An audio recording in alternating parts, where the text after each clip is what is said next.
Welcome back to another story on Infidelity Tales Lab. Before we begin, tell us, where in the world are you watching from? Now, let's dive into today's story. Chapter 1. The Call That Changed Everything.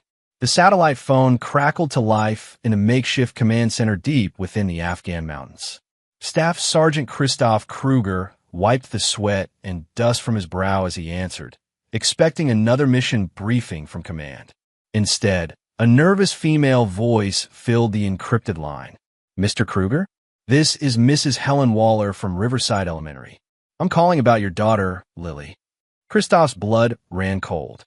In his 12 years of military service, 8 of those in special operations, family calls during deployment meant only one thing: emergency. His mind immediately went to the worst possibilities: accident, injury, death. What happened to my daughter? His voice carried the controlled tension of a man trained to handle crisis. "Well, sir, she hasn't had lunch money all week. When we asked her about it, she said her mother took it for something important. We were wondering if..." "Put her on the phone." The command was sharp, final. "Daddy." Lily's small voice trembled through the connection, and Christoph's heart clenched. At 8 years old, she shouldn't sound so frightened. "Hey, princess, tell Daddy what's going on.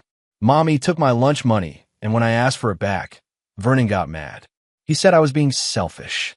She paused, and Christoph heard her sniffle. "Daddy, Vernon hits me when I don't call him Daddy. He says you're not coming back, and he's my new daddy now." The world around Christoph seemed to freeze. The sounds of the forward operating base, generators humming, helicopters in the distance, soldiers talking, all faded into white noise. In that moment, the careful emotional walls he'd built during years of black operations began to crack. But not from sadness. From pure, unadulterated rage. Christoph Kruger wasn't just any soldier. His official record showed a decorated staff sergeant with multiple deployments and commendations. What it didn't show was his real work: psychological operations, targeted elimination, and the kind of missions that didn't officially exist. He was a ghost who created other ghosts. A shadow who understood that sometimes the greatest weapons weren't bullets or bombs, but fear and broken minds. "Lily, baby, listen to me carefully," he said, forcing his voice to remain calm. "Daddy is coming home very soon. Can you stay with Grandma Bernice for a few days? Mommy said Grandma is trying to steal me away from her." Of course Carmen would poison their daughter against his mother. Bernice Kruger had never liked Carmen, calling her shallow and opportunistic from the beginning. Christoph had dismissed it as typical mother-in-law bias. Now he realized his mother had seen something he'd been too blind to notice. "Lily, I need you to do something very important for Daddy. Can you be brave?" "Yes, Daddy. If Vernon ever hurts you again, I want you to go to your room and call Grandma. Can you remember her number?" After ensuring Lily could recite the number, Christoph ended the call with his daughter and immediately dialed his wife. Carmen answered on the 4th ring, and he could hear music and laughter in the background. "Chris, why are you calling? I thought you couldn't use phones over there." "Carmen, why doesn't Lily have lunch money?" A pause, then defensive anger. "I needed it for a spa day. I've been stressed dealing with everything alone while you're off playing soldier." "Playing soldier?" The words came out deadly quiet. "Look, I didn't sign up to raise your brat by myself. She's becoming a real handful, always asking about you, always wanting attention. It's exhausting. Vernon thinks maybe she needs more discipline." "Vernon, my boyfriend. Well, technically my fiancé now." She giggled, the sound like nails on a chalkboard to Christoph's ears. "He proposed last week. We're thinking a Christmas wedding. You're still married to me, Carmen." "Not for long. My lawyer says since you're never here anyway, it should be easy to prove abandonment. Oh, and Chris, don't expect to see much of Lily after the divorce. Vernon thinks it would be better if she had a stable father figure instead of some part-time soldier." The line went dead. For several minutes, Christoph sat in absolute silence, processing what had just happened. Around him, his team continued their mission prep, unaware that their team leader was planning an entirely different kind of operation. Christoph had been married to Carmen for 9 years, and he'd thought their relationship was solid. They'd met when he was a young soldier stationed at Fort Bragg, and she was working as a waitress near the base. She'd seemed impressed by his confidence and drive, and he'd been drawn to her apparent sweetness and charm. Looking back now, he could see the signs he'd missed. How she'd always been more interested in the benefits of being a military wife than in him as a person. How she'd grown more distant with each deployment. How she'd started finding excuses not to visit him during his brief returns home. But Lily was innocent in all of this. His daughter was being hurt, manipulated, and emotionally abused while he was thousands of miles away, unable to protect her. That ended now. Christoph walked to his commanding officer's tent. Major Spencer Barlow looked up from his mission reports, noting the expression on his subordinate's face. Problem, Kruger? Family emergency, sir. I need to request immediate leave. Barlow studied him carefully. He'd worked with Christoph long enough to know that the man didn't request anything lightly. How immediate. Next flight out. That's serious? Christoph met his commander's eyes. My wife is divorcing me and trying to keep my daughter from me. Her new boyfriend is physically abusing my child. Barlow didn't hesitate. Consider done. I'll have you on the supply flight tomorrow morning. As Christoph packed his gear that night, his mind was already working through possibilities. He'd spent years learning how to destroy enemies through psychological manipulation, how to dismantle lives systematically and completely. Those skills weren't limited to foreign combatants. Carmen and Vernon had made the mistake of threatening the one thing in the world that Christoph Kruger would kill for, his daughter. They had no idea what was coming for them. Chapter 2. The Hunter Returns. 24 hours later, Christoph stood in the Baltimore airport, wearing civilian clothes and carrying a single duffel bag. To anyone looking, he appeared to be just another soldier returning from deployment. They couldn't see the cold calculation in his eyes or the detailed plans already forming in his mind. His first stop was a car rental agency, where he selected a nondescript sedan with tinted windows. His second stop was a shopping mall, where he purchased a variety of items that would have seemed random to an observer. Prepaid phones, small recording devices, a high-end camera with telephoto lens, and several changes of clothes that would help him blend into different environments. Christoph had learned long ago that the best intelligence operations began with thorough reconnaissance. Before he made any moves against Carmen and Vernon, he needed to understand their routines, their weaknesses, and their secrets. He drove to his old neighborhood in the suburbs of Norfolk, Virginia, parking 3 blocks away from the house he'd bought for his family 5 years earlier.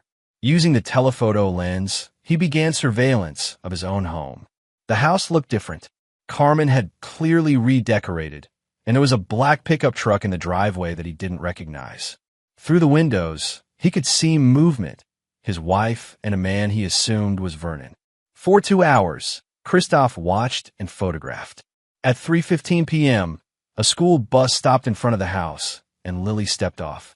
She walked slowly to the front door, her shoulders slumped in a way that broke her father's heart. Through his telephoto lens, Christoph watched as Vernon opened the door. Even from a distance, he could see the man's aggressive body language as he spoke to Lily. When she tried to walk past him into the house, Vernon grabbed her arm roughly and pulled her back, pointing his finger in her face. Christoph's hands tightened on the camera, but he forced himself to remain calm and continue documenting. Evidence first, justice second. That evening, after Lily had gone to bed, Christoph watched Carmen and Vernon through the living room window.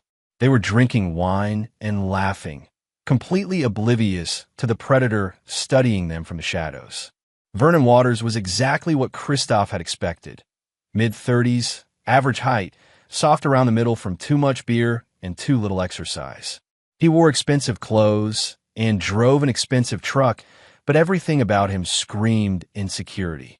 The kind of man who bullied children and women to feel powerful. Carmen had changed too. Her hair was different, bleached blonde instead of her natural brown, and she clearly had some cosmetic work done. She clung to Vernon's arm like a trophy girlfriend, laughing too loudly at his jokes and constantly touching him in a way that was almost desperate. They looked like exactly what they were, shallow, selfish people who'd found each other. Over the next 3 days, Christoph built detailed profiles of their lives. Vernon owned a small construction company that specialized in residential remodeling. He had a reputation for cutting corners and overcharging clients, but he was charismatic enough to keep getting new business. He spent most evenings at a bar called Murphy's Tavern, where he played pool and flirted with the waitresses despite being engaged to Carmen. Carmen had quit her part-time job at a boutique and was now living entirely off Vernon's income and Christophe's military benefits.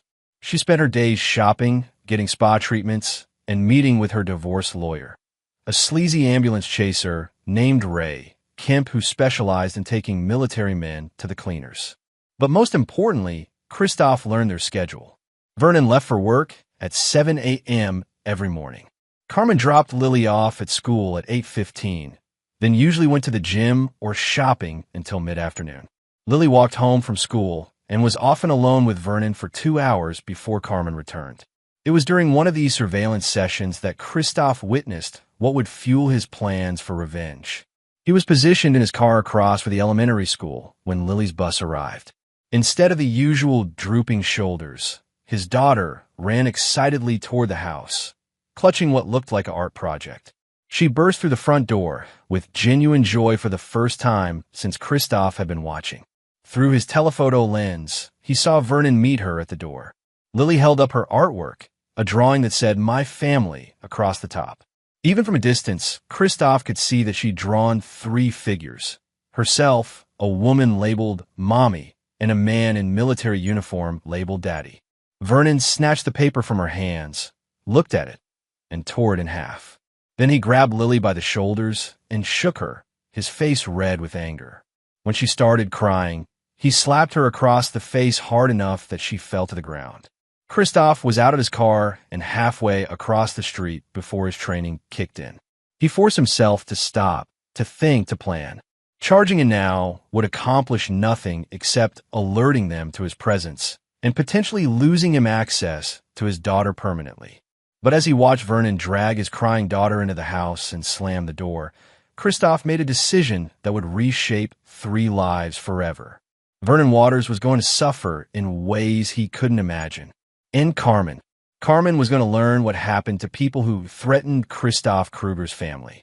That night, Christophe made a call to an old contact from his special operations days, a man who owed him favors and asked no questions. Within hours, he had access to financial records, criminal background checks, and personal information that would make both Vernon and Carmen very uncomfortable if it became public. But money and reputation were just the beginning. Christophe's specialty had always been psychological warfare, and he'd learned that the most devastating attacks weren't physical. They were emotional and mental. He was going to dismantle their lives piece by piece, and they would never see it coming until it was far too late. The hunter had returned home, and the prey had no idea they were already in his crosshairs. Chapter 3. The Setup. Christophe's first move came at 6 a.m. on a Tuesday morning. He waited in the parking lot of Vernon's construction company until he saw the black pickup truck pull in. Vernon was predictably early, arriving 30 minutes before his crew to set up the day's jobs. Using skills honed in overseas operations, Christophe approached the building through the blind spot of the security cameras. Vernon had left his truck unlocked, a mistake that would cost him dearly. Inside the truck's glove compartment, Christophe found exactly what he'd hoped for: insurance papers, registration, and a small bag of cocaine hidden behind the owner's manual. He photographed everything, then carefully placed a GPS tracker underneath the vehicle's rear bumper. But the real prize was Vernon's phone, left charging on the dashboard. Christophe had 90 seconds before Vernon would return from unlocking the building. Using a device acquired through his military contacts, he cloned the phone's contents, downloading text messages, call logs, photos, and contacts. Among the photos, Christophe found exactly what he'd expected: images of Vernon with other women, including several that were clearly taken while he was supposedly in a committed relationship with Carmen. But more disturbing were the messages between Vernon and his ex-wife, Denise Waters, discussing their shared custody arrangement for their 10-year-old son, Andy. The messages revealed a pattern of manipulation and threats. Vernon routinely used access to his son as leverage against Denise, demanding money and favors in exchange for not causing problems during custody exchanges. When she couldn't pay, he would show up late for pickups or cancel visits altogether, leaving the boy confused and hurt. Christoph now understood exactly what kind of man he was dealing with, a predator who used children as weapons against the women in his life. That evening, Christoph made his first direct contact with the enemy camp. He called Carmen's phone from one of his prepaid devices, disguising his voice with a slight southern accent. Carmen Star? This is Carmen. Who is this? My name is Calvin Lawson. I'm a private investigator hired by your husband's commanding officer. There's been some concerns raised about irregularities in Sergeant Kruger's financial accounts, and we need to verify some information with you. He could practically hear Carmen's excitement through the phone. What kind of irregularities? I'm not at liberty to discuss details over the phone, ma'am, but there may be significant financial penalties involved. Would you be available to meet tomorrow afternoon to review some documents? They arranged to meet at a coffee shop downtown. Carmen was so eager to cooperate with anything that might hurt Christoph financially that she didn't think to ask for credentials or verification. The next day, Christoph watched from across the street as Carmen waited in the coffee shop for 45 minutes for a private investigator who would never appear. But her phone conversation with Vernon afterward was worth the deception. He never showed up, Carmen complained. But he said Chris might be in financial trouble with the military. Maybe we can use that in the divorce. Good. Vernon's voice carried clearly through the listening device Christoph had planted on her car. The sooner we get rid of him, the better. Kids started to ask too many questions about when her daddy's coming home. I told her he might not come back at all, Carmen replied. Maybe if he dies over there, we won't have to deal with any of this custody crap. Listening to his wife casually discuss his death while his daughter grieved for him was the final straw. Any lingering doubt about the morality of his planned revenge evaporated completely. That night, Christoph paid a visit to his mother. Bernice Kruger lived 20 minutes away in a small but immaculate house that she'd shared with her late husband for 30 years. At 62, she was still sharp as a tack and had never fully trusted Carmen. I knew something was wrong when you stopped calling, Bernice said after Christoph explained the situation. That woman has been poisoning Lily against our whole family. I need you to file for emergency custody, Christoph told her. I'll provide evidence of the abuse. You should have listened to me about her years ago, Bernice said sadly. But we'll get Lily back. Whatever it takes. It's going to get messy, Mom. Carmen and Vernon aren't going to give up without a fight. Bernice Kruger looked at her son with steely determination. Then we'll give them a fight they'll never forget. While his mother worked with a family law attorney to build a custody case, Christoph initiated the next phase of his plan.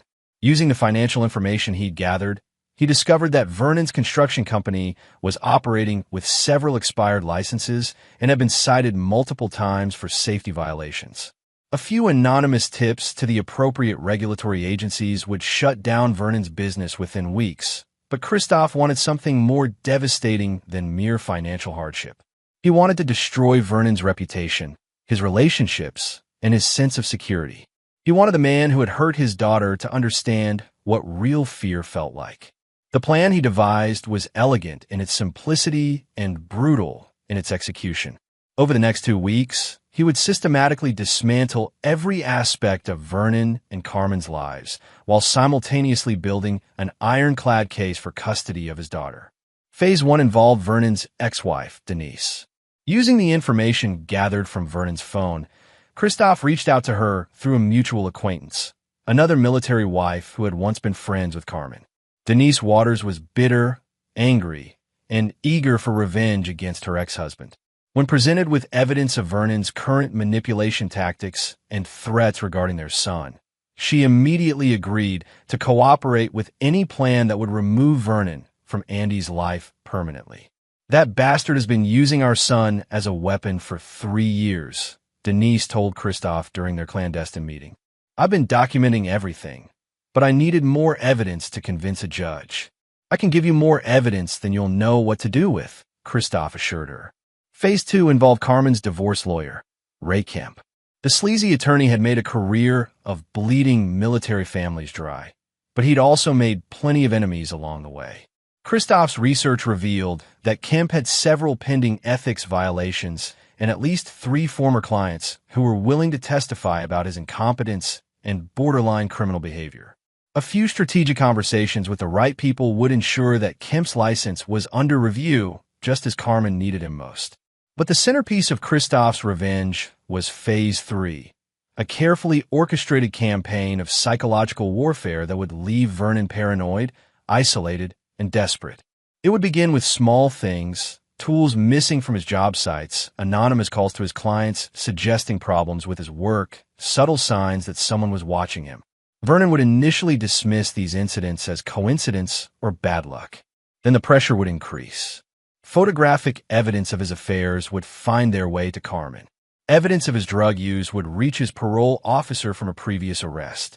His truck would develop mysterious mechanical problems at the worst possible moments. By the time Vernon realized he was under attack, Christoph would already have dismantled his entire life. And the beauty of the plan was that Vernon would never be able to prove who was responsible.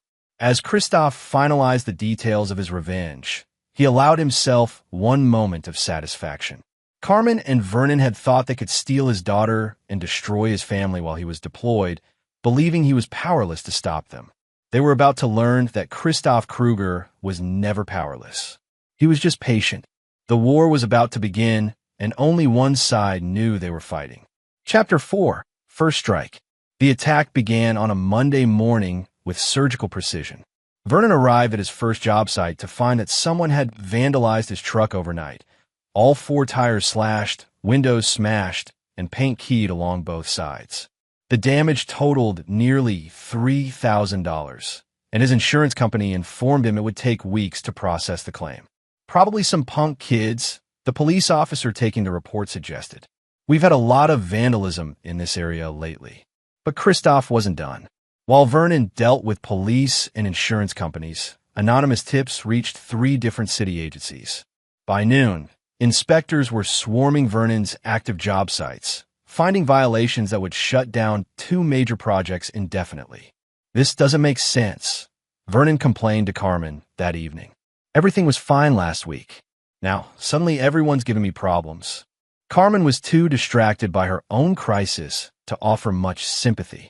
Her divorce lawyer, Ray Kemp, had called that morning to inform her that the Virginia State Bar was investigating multiple ethics violations against him, and he might need to withdraw from her case. What does that mean for our divorce? Carmen had demanded. It means you need to find new representation, Kemp had replied nervously, and be prepared to start over from scratch. Meanwhile, across town, Denise Waters was meeting with her own attorney, armed with a thick folder of evidence documenting Vernon's psychological abuse of their son. The custody modification hearing will be scheduled within 2 weeks.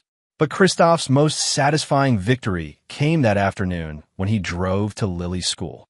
As her father, he still had legal rights to see his daughter, despite Carmen's attempts to poison their relationship. "Daddy!" Lily's face lit up when she saw him waiting by the school entrance. She ran into his arms, and he felt his heart breaking at how thin she'd become. "I've missed you so much, princess," he whispered in her hair. "Mommy said you weren't coming back," Lily said quietly. "She said you didn't love us anymore. Your mommy was wrong, baby. I will always love you, and I will always come back for you." They spent 2 hours at a nearby park, where Lily finally relaxed enough to tell him about life at home. Vernon's abuse was even worse than Christoph had suspected. Psychological manipulation, verbal threats, and physical intimidation designed to break down an 8-year-old spirit. "He makes me call him Daddy," Lily whispered. "And when I say I already have a daddy, he gets really mad. You listen to me, Lily. You only have one daddy, and that's me. No one could ever change that." When it was time to take her home, Lily begged him not to leave her there. "I'm working on that, princess, but I need you to be brave for a little while longer. Can you do that for Daddy?" That evening, Christoph initiated Phase 2 of his psychological campaign against Vernon.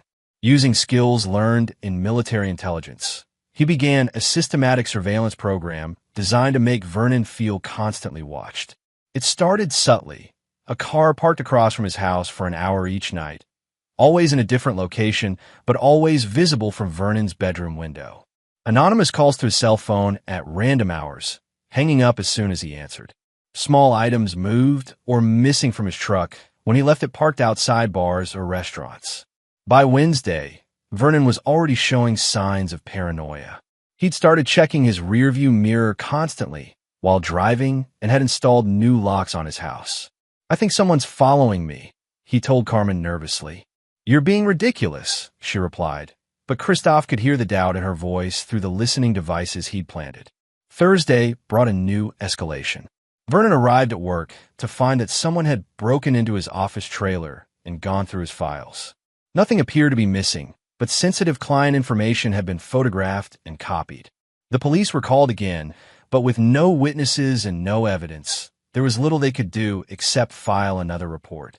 "This is getting creepy," Vernon told his foreman. "First my truck, now this. Someone's definitely targeting me." What Vernon didn't know was that Christoph had photographed client contracts that contained several illegal clauses and evidence of tax evasion. This information would soon find its way to the IRS and the Better Business Bureau. But the real psychological blow came Friday evening. Vernon returned home from work to find an envelope taped to his front door. Inside were high-resolution photographs of him with 3 different women at 3 different bars, all taken within the past 2 weeks. There was no note, no demands, just the photos and the implied message. Someone was watching him closely enough to document his every move. Vernon burst through the front door in a rage, waving the photos at Carmen. "Someone's been following me. They know about." He stopped, realizing he was about to confess to his affairs in front of his fiancée. Carmen snatched the photos from his hands, her face growing white as she recognized the women in the pictures. "Who are these sluts?" she demanded. "Nobody. Just women from the bar. We were just talking." Talking.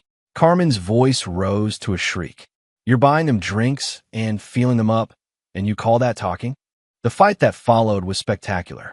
Christoph listened to every word through his surveillance equipment, recording Carmen's accusations and Vernon's increasingly desperate denials.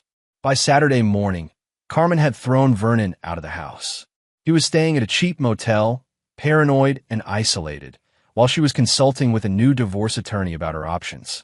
But Christoph's cruelest stroke was yet to come. Sunday afternoon, while Vernon was drowning his sorrows at Murphy's Tavern, Christoph made an anonymous call to Child Protective Services. "I'd like to report suspected child abuse," he told the intake worker, providing Lily's name, address, and a detailed account of the incidents he'd witnessed and documented. The investigation would begin within 48 hours, and given the evidence Christoph had compiled, there was no doubt about the outcome. As he watched Vernon's life crumble in real time, Christoph felt no satisfaction, only cold determination. This was just the beginning. Vernon and Carmen had hurt his daughter and tried to steal his family. The price they would pay was just getting started. Phase 3 would be even more devastating than Phase 2, and by the time Christoph was finished, Vernon Waters would wish he'd never heard the name Kruger. The hunter was methodically destroying his prey, and the best part was that Vernon still had no idea who was stalking him. Chapter 5. The Tightening Noose. Vernon Waters was coming apart at the seams, and everyone could see it. The confident, swaggering contractor who had wooed Carmen away from her deployed husband had been replaced by a paranoid wreck who jumped at shadows and saw threats everywhere. His business was hemorrhaging money. 3 major contracts had been canceled after city inspectors found violations. His insurance company was disputing the vandalism claim, and the IRS had launched an audit based on anonymous tips about unreported income. His phone rang constantly with creditors, angry clients, and bureaucrats demanding answers he couldn't provide. Even worse, the photographs had shattered his relationship with Carmen. She'd thrown him out of the house and was now telling anyone who would listen about his pathological cheating and obvious mental breakdown. "He's become completely unhinged," Carmen complained to her sister during a phone call Christoph monitored. "He's convinced someone's out to get him, but he can't tell me who or why. Honestly, I think he's having some kind of psychotic episode." What Carmen didn't know was that her own world was about to collapse even more dramatically than Vernon's. Christoph had spent weeks building a comprehensive case against both of them, but his real masterpiece was the trap he'd set for Carmen herself. Using the intelligence he'd gathered about her habits and weaknesses, he'd crafted an approach that would expose her true nature to everyone who mattered. It began with a carefully orchestrated meeting at Carmen's favorite upscale restaurant. Christoph, wearing an expensive suit and using the alias Gabriel Mejia, approached her table where she was dining alone. "Excuse me, aren't you Carmen Kruger? The one who's been in the news about that tragic military widow case?" Carmen looked confused. "I'm Carmen Starr, but I'm not a widow. My husband is still deployed." "Oh my goodness, I'm so sorry," Gabriel/Christoph said, feigning embarrassment. "I must have you confused with someone else. Although, you are exactly the type of woman I'm looking for." He handed her an elegant business card. "I'm Gabriel Mejia, a casting director for Lifetime Network. We're producing a documentary about military families dealing with deployment stress, and you have exactly the look we want for our lead interview subject." Carmen's eyes lit up with interest. The prospect of being on television appealed to her massive ego. "We're offering $5,000 for a day's filming," Gabriel continued, "plus potential opportunities for follow-up appearances if the documentary is successful." He'd chosen the bait perfectly. Carmen was facing financial pressure with Vernon's business failing and her divorce attorney demanding a larger retainer. The money was tempting, but the fame was irresistible. "What would I need to do?" she asked. "Just be honest about your experiences as a military wife. Talk about the challenges, the loneliness, how deployment affects relationships." Very straightforward stuff. They scheduled a preliminary interview for the following week at a professional studio that Christoph had rented under the Gabriel Mejia identity. Meanwhile, Vernon's situation continued to deteriorate. Child Protective Services had visited the house twice, interviewing both Carmen and Lily separately. While they hadn't removed Lily from the home yet, a social worker named Whitney McCormick was scheduled for regular check-ins. "This is all your fault," Carmen screamed at Vernon during one of their increasingly frequent phone arguments. "Ever since you moved in, everything's gone to hell. First your psycho ex-wife gets our address, then CPS shows up. Now you're bringing your crazy stalker problems to my house." Vernon was indeed being stalked, though not by anyone he could identify or catch.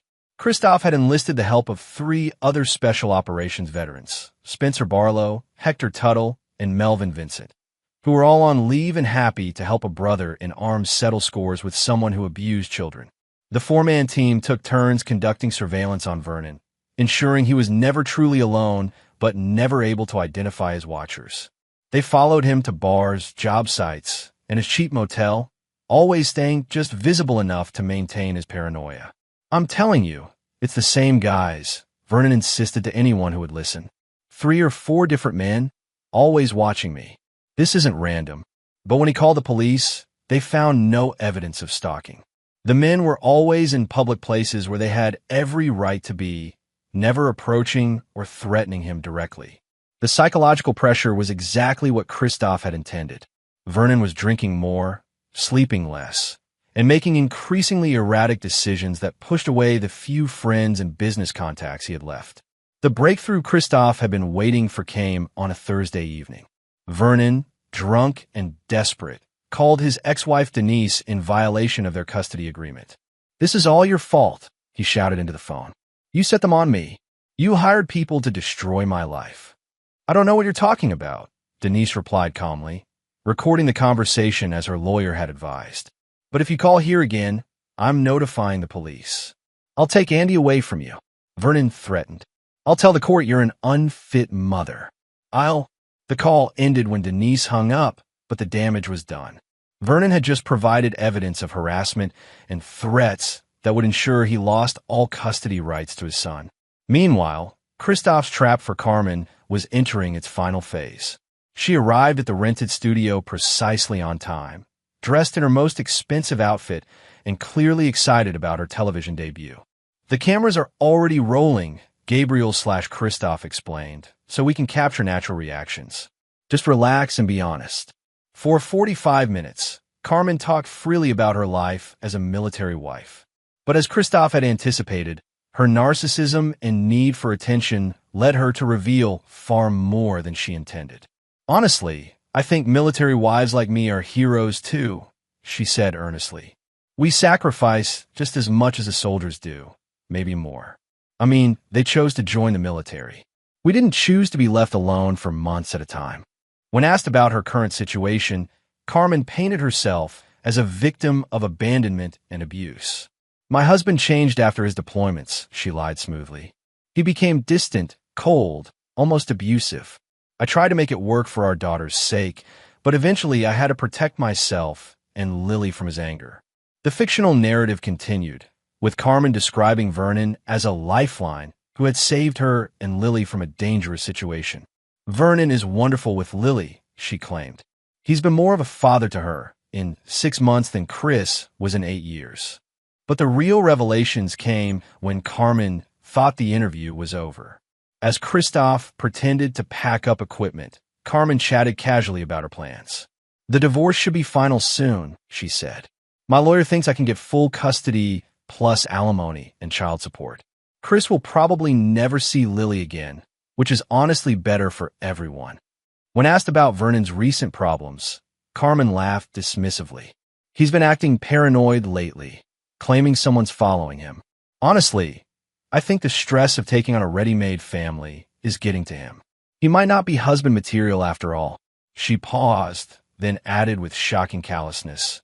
If Vernon doesn't work out, there are plenty of other men interested in a young, attractive single mother. Military widows are very popular these days. The interview ended with Carmen signing a release form, completely unaware that she'd just provided devastating evidence of her true character and intentions. Within hours, copies of the recording were delivered to her new divorce attorney, the Child Protective Services caseworker, and the family court judge handling her custody case. Carmen had just destroyed her own credibility while thinking she was becoming a television star. As Phase 5 approached, Christoph reflected on how perfectly his plan was unfolding. Vernon was isolated, paranoid, and financially ruined. Carmen had exposed herself as a manipulative narcissist willing to lie under oath. Most importantly, Lily would soon be safe from both of them. But Christoph wasn't finished. The final phase would be the most devastating of all, designed to ensure that Vernon and Carmen never forgot the price of threatening his family. Justice was coming, and it would be absolute. Chapter 6: The Perfect Storm. The Child Protective Services hearing took place on a gray Wednesday morning in a sterile conference room that smelled of stale coffee and broken dreams. Carmen sat at one end of the long table, flanked by her new attorney, a tired-looking public defender named Chester Harden, who'd taken her case pro bono after Ray Kemp's suspension. Across from them sat Whitney McCormick, the CPS caseworker, along with her supervisor and a court-appointed child advocate. At the far end of the table, Bernice Kruger waited with the family law attorney Christoph had hired for the custody case. Carmen was confident, even smug. She'd convinced herself that her carefully crafted image as a struggling military wife would carry the day. She had no idea that her television interview was about to destroy everything she'd built. Mrs. Starr, Whitney McCormick began, consulting her notes. We've received some concerning reports about the home environment for your daughter, Lily. Can you tell us about your relationship with Vernon Waters? Vernon has been wonderful for our family, Carmen replied smoothly, using the same lies she told Gabriel/Christoph. He stepped in when my husband abandoned us, and he's been more of a father to Lily than Chris ever was. Are you aware that Mr. Waters was arrested for domestic violence against his previous wife? Carmen's confidence wavered slightly. That was a misunderstanding. Denise is bitter about their divorce and made false accusations. Whitney slid a photograph across the table. This was taken 2 weeks ago. Can you explain the bruising on your daughter's arm? The photo showed Lily getting off the school bus, and clearly visible on her upper arm were finger-shaped bruises consistent with being grabbed forcefully. She falls down a lot, Carmen said quickly. She's always been clumsy. Interesting, because when we interviewed Lily privately, she told us that Vernon grabbed her when she refused to call him daddy. She also described several incidents of verbal intimidation and threats. Carmen's lawyer started to object, but Whitney continued. We also have this recording, which was provided to us by an anonymous source. The room filled with Carmen's own voice, speaking to the fake documentary crew. My lawyer thinks I can get full custody plus alimony and child support. Chris will probably never see Lily again, which is honestly better for everyone. Carmen's face went white as her own words convicted her of parental alienation and perjury. But Whitney wasn't finished. In this same recording, you describe your husband as abusive and claim that Mr. Waters has been a positive influence on Lily. However, you also say that if your relationship with Mr. Waters doesn't work out, there are plenty of other men interested in a young, attractive single mother. Does that sound like someone genuinely concerned about their child's welfare? The court-appointed child advocate leaned forward. Mrs. Starr, based on this evidence and our interviews with Lily, we're recommending immediate removal from your custody pending a full investigation. You can't do this, Carmen screamed, her carefully maintained facade finally cracking. I'm a good mother. Chris is the one who abandoned us. Actually, Bernice Kruger's attorney interjected. Sergeant Kruger has been granted emergency leave and is available to take custody of his daughter immediately. At that moment, as if summoned by divine timing, Christoph walked into the conference room. He was wearing his dress military uniform, every ribbon and decoration perfectly placed, looking every inch the decorated soldier he was. Carmen stared at him in shock. Chris, but you're supposed to be in Afghanistan. Emergency family leave, he replied coldly, not even looking at her. His attention was focused entirely on Whitney McCormick. I have documentation of the abuse my daughter has suffered, and I'm prepared to provide a safe, stable home environment. The hearing concluded with temporary custody being awarded to Christoph, pending a full court review in 30 days. Carmen would be allowed supervised visitation only, and Vernon Waters was barred from any contact with Lily whatsoever. As they left the courthouse, Carmen grabbed Christoph's arm. You planned this, she hissed. You came back just to destroy my life. Christoph looked at her with the same cold expression he'd once reserved for enemy combatants. You destroyed your own life the moment you decided to hurt my daughter. This isn't over. I'll fight you in court. I'll prove you're an unfit father. With what money? Vernon's business is finished. Your lawyer is suspended, and you have no income. Good luck finding someone willing to take your case when that recording becomes public record. Carmen's face crumpled as the reality of her situation hit her. She was broke, homeless, and had just lost custody of the child she'd been using as a meal ticket. Meanwhile, across town, Vernon Waters was discovering that his own nightmare was far from over.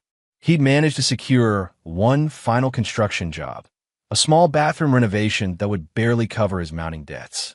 But when he arrived at the job site, he found police waiting for him. Vernon Waters, you're under arrest for tax evasion, fraud, and violation of multiple city construction codes, the lead detective announced. The arrest was the culmination of weeks of anonymous tips and evidence gathering. Every shortcut Vernon had taken, every corner he'd cut, every dollar he'd hidden from the IRS, it had all been carefully documented and delivered to the appropriate authorities. But the cruelest blow came when Vernon was allowed his one phone call from the county jail. He called Carmen, desperate for bail money and emotional support. Carmen, thank God. I've been arrested. I need you to. Don't call me again, Carmen interrupted. I've lost custody of Lily because of you. My life is ruined because I got involved with a loser who couldn't handle his own problems. Carmen, please. I love you. We can work through this. Love. Carmen laughed bitterly. I never loved you, Vernon. You were just convenient while Chris was deployed. Now you're nothing but a liability. The line went dead, leaving Vernon alone in his cell with the devastating realization that everything he thought he had, his business, his relationship, his future, had been an illusion. That evening, Christoph sat in his childhood bedroom at his mother's house, reading bedtime stories to Lily. She was still fragile, still processing the trauma of the past 6 months, but for the first time since his return, she seemed genuinely happy. Daddy, are you going to stay home now? She asked sleepily. For a while, Princess. And when I have to go back to work, you'll stay with Grandma Bernice, where you'll be safe. What about Mommy? Christoph considered his words carefully. Despite everything Carmen had done, Lily still loved her mother and didn't deserve to be poisoned against her the way Carmen had tried to poison her against him. Mommy made some bad choices, sweetheart, but that doesn't mean she doesn't love you. Sometimes grown-ups need time to figure things out. As Lily drifted off to sleep, Christoph stepped onto the porch where his mother was waiting with a cup of coffee. "How long did you plan all this?" Bernice asked. "From the moment I heard Vernon had hit her," Christoph replied honestly. "No regrets." Christoph thought about Vernon sitting in jail, facing years of legal battles and financial ruin. He thought about Carmen, homeless and broke, finally forced to confront the consequences of her selfishness. Most importantly, he thought about Lily, safe and healing in a house filled with genuine love. None whatsoever. The war was effectively over. Carmen and Vernon had been neutralized as threats to his daughter's safety and well-being. But Christoph wasn't the type of man who settled for mere victory. He wanted total, absolute defeat for anyone who dared threaten his family. The final phase of his revenge would ensure that Vernon Waters and Carmen Starr understood exactly what happened to people who crossed Christoph Kruger. Justice wasn't complete until the lesson was permanent. Chapter 7. Total Annihilation. 6 weeks after the custody hearing, Vernon Waters sat in his cramped studio apartment, staring at an eviction notice. The few $1,000s he'd managed to scrape together for bail had depleted his last resources, and his court-appointed attorney had made it clear that a plea bargain was his only hope of avoiding serious prison time. But Vernon's legal troubles were just the beginning of his problems. Christoph had spent the intervening weeks orchestrating a campaign of systematic destruction that went far beyond financial ruin. Every person in Vernon's life had received carefully crafted information about his true nature. His elderly parents had been sent copies of police reports documenting his domestic violence arrests. His ex-military friends had received details about his drug use and child abuse. Even his bowling league had been informed about his fraud convictions. The social isolation was devastating. Vernon had gone from being a moderately successful small businessman with an active social life to being a pariah that nobody wanted to associate with. But Christoph's masterstroke was yet to come. Using contacts from his intelligence background, Christoph had arranged for Vernon to be placed in a holding cell with Anthony Buchanan, a career criminal who had strong opinions about men who hurt children.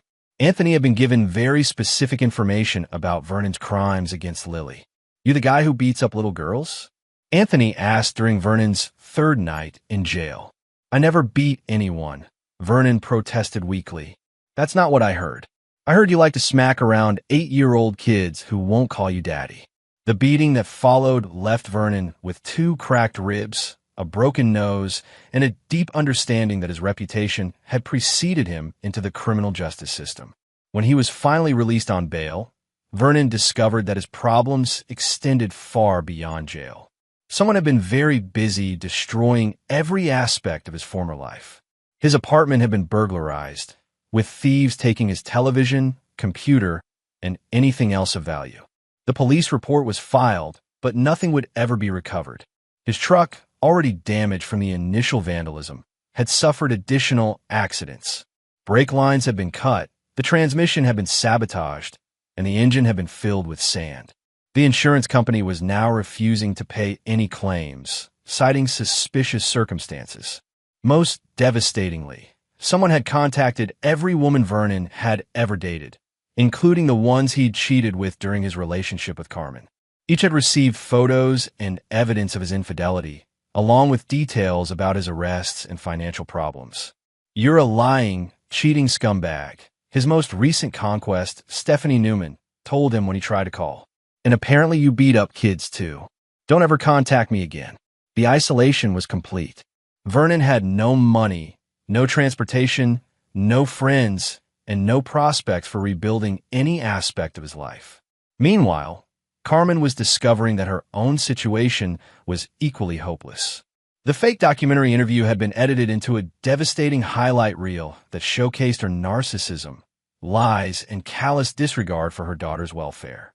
Her family had disowned her after watching her casually discuss treating Lily as a meal ticket. Her few friends had abandoned her when they realized she'd been manipulating them with false stories about Christoph's supposed abuse. Most cruelly, every man she tried to date received copies of the interview within days of their first contact. Her reputation as a lying, manipulative gold digger had spread through her entire social circle. "You're toxic," Her sister Lorraine had told her during their final phone conversation. Mom and Dad are ashamed to have you as a daughter, and frankly, so am I. But Christoph wasn't satisfied with mere social exile. He wanted both Vernon and Carmen to understand that their suffering was intentional, personal, and permanent. The revelation came on a cold Friday evening when both Vernon and Carmen received identical packages at their respective addresses. Inside each package was a single photograph. Christoph in full military gear, standing in front of a destroyed building in Afghanistan. On the back of each photo, in Christoph's precise handwriting, was a simple message. You thought I was just a cook. You were wrong. Along with the photo was a detailed dossier outlining Christoph's real military background. Special operations, psychological warfare specialist, multiple classified missions, and commendations for operations that officially didn't exist. Vernon stared at the documents with growing horror, finally understanding who had been hunting him for the past 3 months. Every mysterious incident, every piece of bad luck, every perfectly timed disaster, it had all been orchestrated by a man trained to destroy enemies of the United States. Carmen's reaction was even more dramatic. She called Christoph immediately, screaming hysterically into the phone. You destroyed my life. You ruined everything. You destroyed your own life when you decided to abuse my daughter, Christoph replied calmly. I just made sure everyone knew who you really are. I'll go to the police. I'll tell them you stalked us, that you planted evidence. Feel free, but you might want to consider how that conversation will go. You'll be accusing a decorated special operations veteran of crimes you can't prove, while he has recordings of you admitting to parental alienation, fraud, and child endangerment. Carmen sobbed into the phone. What do you want from me? Nothing. You're no longer a threat to my daughter, which means you're no longer relevant to my life. Chris, please. I know I made mistakes, but you didn't make mistakes, Carmen. You made choices.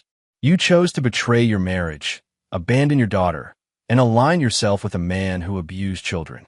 Those weren't mistakes. They were character revelations. The line went dead, leaving Carmen alone with the devastating knowledge that her destruction had been planned and executed by someone who viewed her as nothing more than a mission objective. That night, Vernon made a decision that would define the rest of his pathetic existence. He wrote a letter to Christoph, hand-delivered to his mother's house. I know you're the one who destroyed my life. I know you're watching me. I'm not going to run or hide or pretend this is random anymore. You won. I'm broken, I'm finished, and I understand that crossing you was the biggest mistake of my life. I'm leaving town. I won't contact Carmen. I won't try to see Lily, and I won't cause any more problems for your family. Please let this be over. Christoph read the letter with cold satisfaction. The predator who had hurt his daughter was finally admitting defeat, begging for mercy from someone who had none to give. But mercy was not in Christoph's vocabulary when it came to protecting his family. Vernon would be allowed to leave town, but he would carry the scars of this encounter for the rest of his life. The next morning, Vernon found one final message taped to his apartment door. If you ever come near my family again, if you ever hurt another child, if you ever forget what happens to people who cross me, I will find you. And next time, there won't be any warnings or second chances. Vernon was on a bus out of town by sunset, carrying nothing but a single suitcase and the permanent knowledge that he had been utterly and completely defeated by a superior opponent. Carmen lasted another 2 weeks before she too fled, moving to a distant city where nobody knew her history. But she would never escape the recordings, the documentation, or the reputation that followed her wherever she went. As Christoph watched his enemies scatter like cockroaches exposed to light, he felt no triumph, only the cold satisfaction of a mission completed successfully. His daughter was safe. His family was whole. And anyone who might consider threatening them in the future now had a very clear example of what awaited them. The war was over, and Christoph Kruger had won it completely. Chapter 8. The Reckoning Complete. 2 months later, Christoph sat in a family court judge's chambers for the final custody hearing. Judge Marjorie Marsh had reviewed all the evidence, interviewed all the parties, and reached a conclusion that surprised no one who understood the facts of the case. Sergeant Kruger, the judge began, I've seen many custody cases in my 20 years on the bench, but few have presented such a clear picture of contrasting parental fitness. Carmen sat at the defendant's table with her third attorney in 4 months, an inexperienced public defender who'd been assigned to her case after she'd exhausted her resources. She looked haggard and defeated, a far cry from the confident woman who'd once thought she could manipulate the system in her favor. Your daughter has been through significant trauma, Judge Marsh continued, but the psychological evaluation shows she's already beginning to heal in your care. Dr. Susan Cervantes reports that Lily feels safe, secure, and genuinely loved for the first time in months. The judge turned to Carmen with barely concealed disgust. Mrs. Starr, your own recorded statements demonstrate a pattern of parental alienation, emotional manipulation, and willful endangerment of your child's welfare. The court finds that you are an unfit parent who placed your own selfish desires above your daughter's safety and well-being. Carmen started to protest, but her attorney put a restraining hand on her arm. Therefore, Judge Marsh declared, I am awarding full legal and physical custody of Lily Kruger to her father, Staff Sergeant Christoph Kruger. Mrs. Starr's parental rights are hereby terminated. You can't do this, Carmen screamed, jumping to her feet. She's my daughter too. Mrs. Starr, you forfeited any claim to motherhood when you allowed an abusive man to hurt your child and then lied about it under oath. This court will not enable you to continue using Lily as a pawn in your personal drama.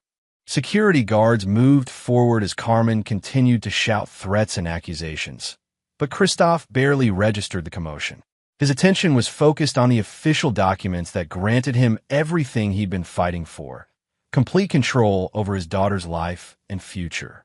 Outside the courthouse, Bernice Kruger waited with Lily, who was now 9 years old and thriving under the stable care of her father and grandmother.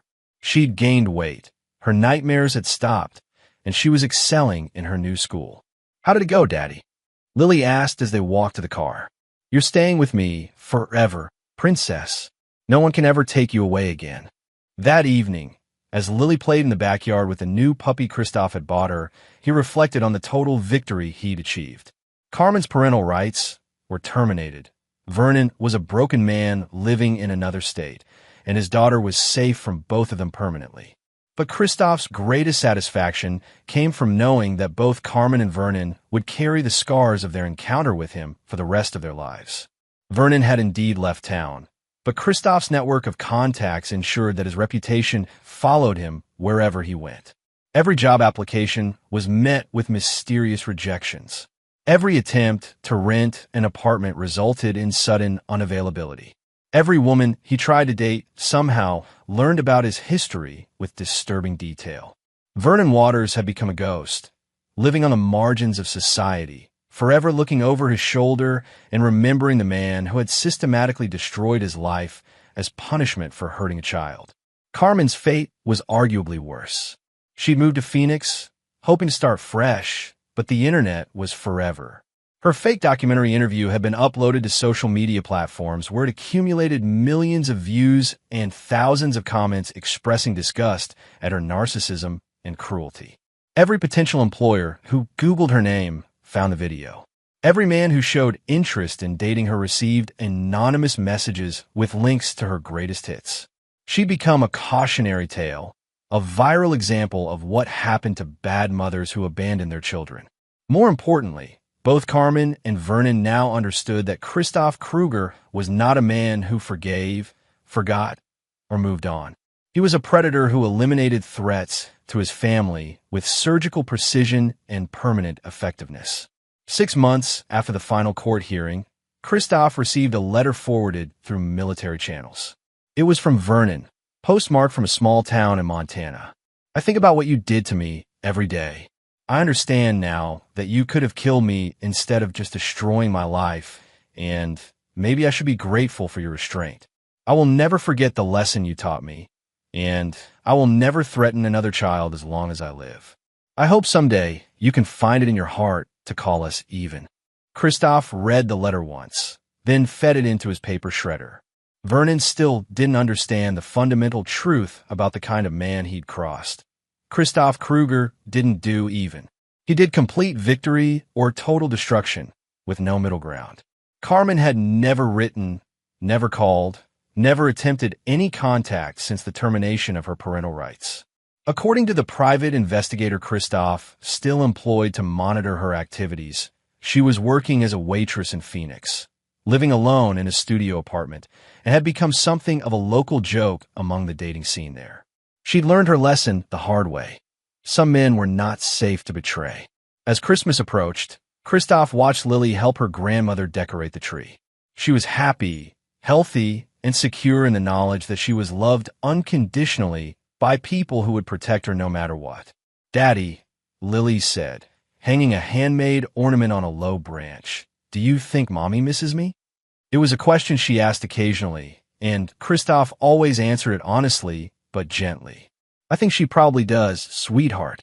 But sometimes grown-ups make choices that hurt the people they love, and then they have to live with the consequences. Do you think she'll ever come back?" "No, princess. She won't be coming back." "Good," Lily said simply. "I like our family the way it is now." That night, after Lily was asleep, Christoph stood on his mother's porch and called his commanding officer to discuss his next deployment.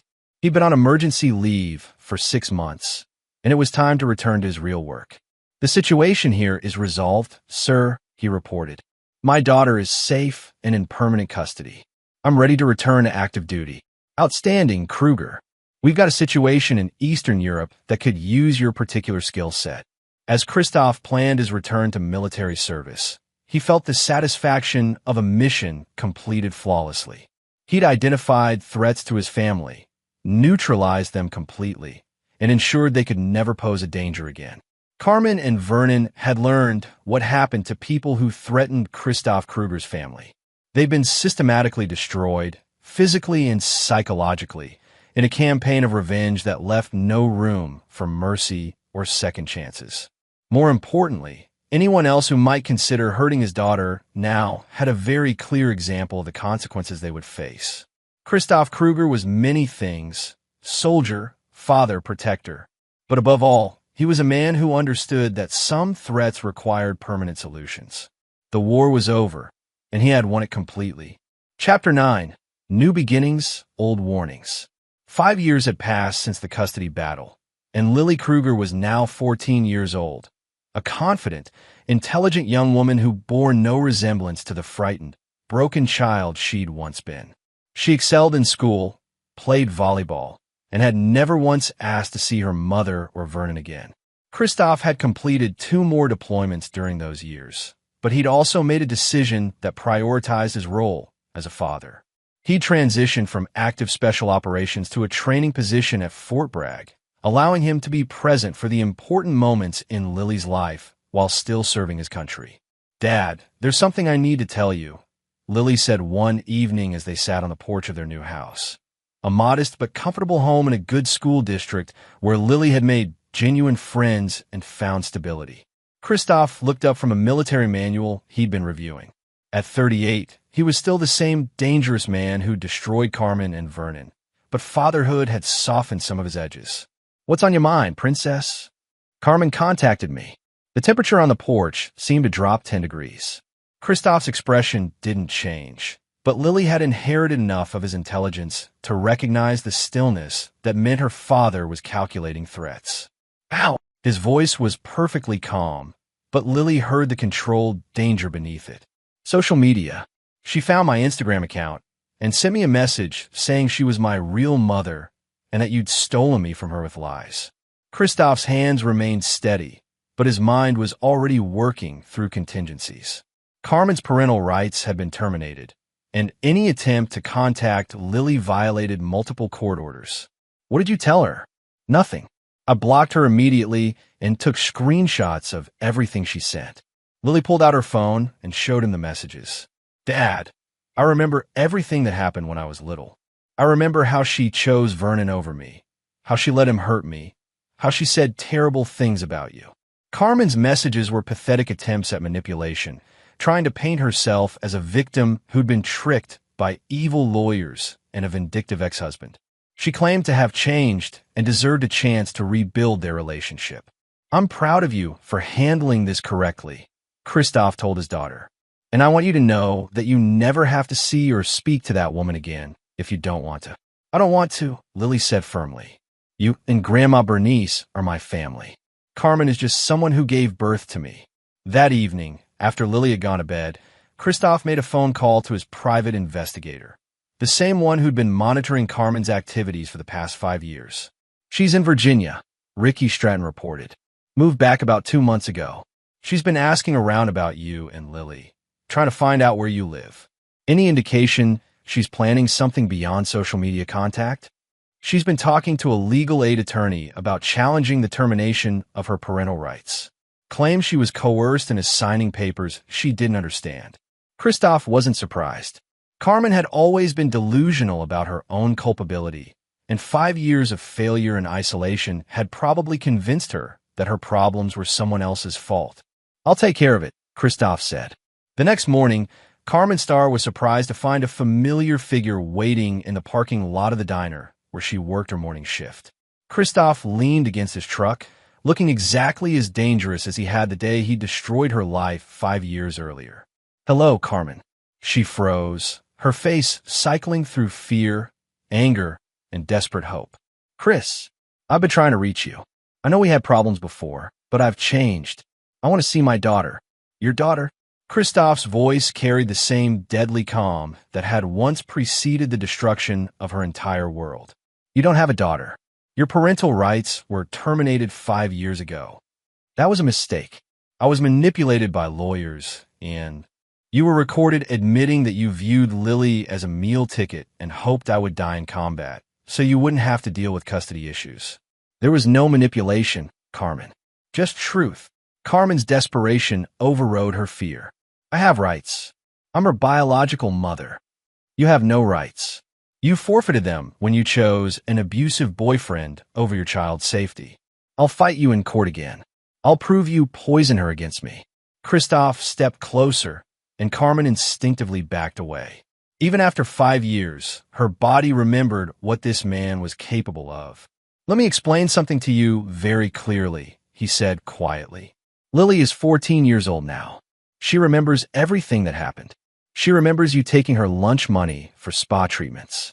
She remembers Vernon hitting her while you did nothing. She remembers you telling her that her father was never coming home. Carmen's face crumpled. She was just a baby. Children forgive. Lily blocked your social media contact and reported it to me immediately. She doesn't want to see you, Carmen. She doesn't want to know you. You are a stranger to her, and that's exactly what you deserve to be. You can't keep me from my own child. I'm not keeping you from anything. Your daughter is choosing to have nothing to do with you because she understands what kind of person you are. Christoph pulled out his phone and showed Carmen a photo from the previous weekend.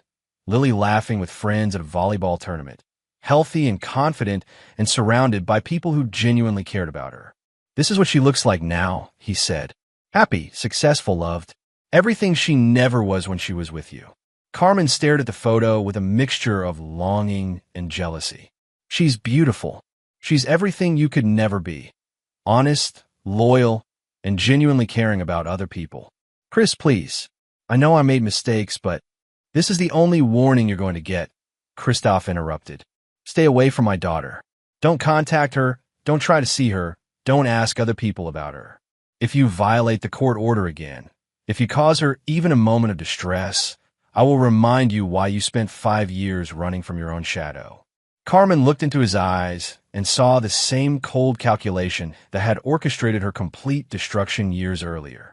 She was older now, more broken, and infinitely more aware of what this man could do to someone who threatened his family.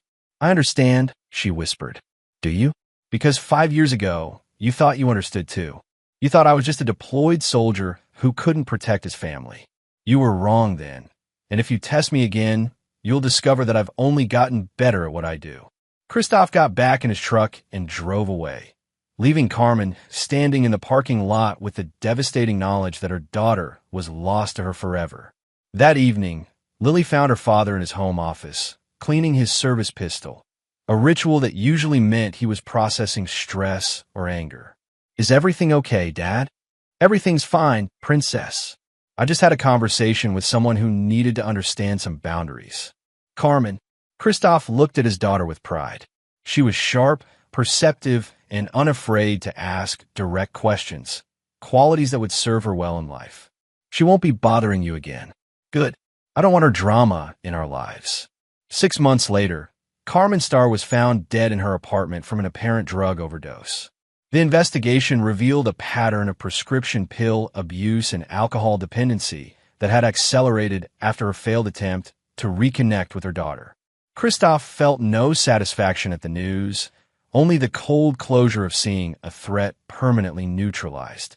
Carmen had destroyed herself with the same selfishness and poor judgment that had cost her everything she'd once claimed to value. Vernon Waters had lasted longer, but not much better. 3 years after leaving Virginia, he'd been arrested for assaulting a bartender who'd refused to serve him. The assault charge led to a parole violation, which led to a lengthy prison sentence. He died in prison 2 years later, stabbed by another inmate who'd taken exception to Vernon's reputation as someone who hurt children. Both of the people who'd threatened Lily's safety and happiness were now gone. Their lives ended by the same character flaws that had brought them into conflict with Christoph in the first place. As Lily prepared for high school graduation and looked forward to college, she had no idea about the fates of her biological mother and former stepfather. Christoph saw no reason to burden her with information that would serve no constructive purpose. She was happy, successful, and surrounded by people who loved her unconditionally. That was all that mattered. On graduation day, as Christoph watched his daughter accept her diploma as valedictorian, he reflected on the choices that had brought them to this moment. He'd chosen to protect his family through overwhelming force and permanent solutions.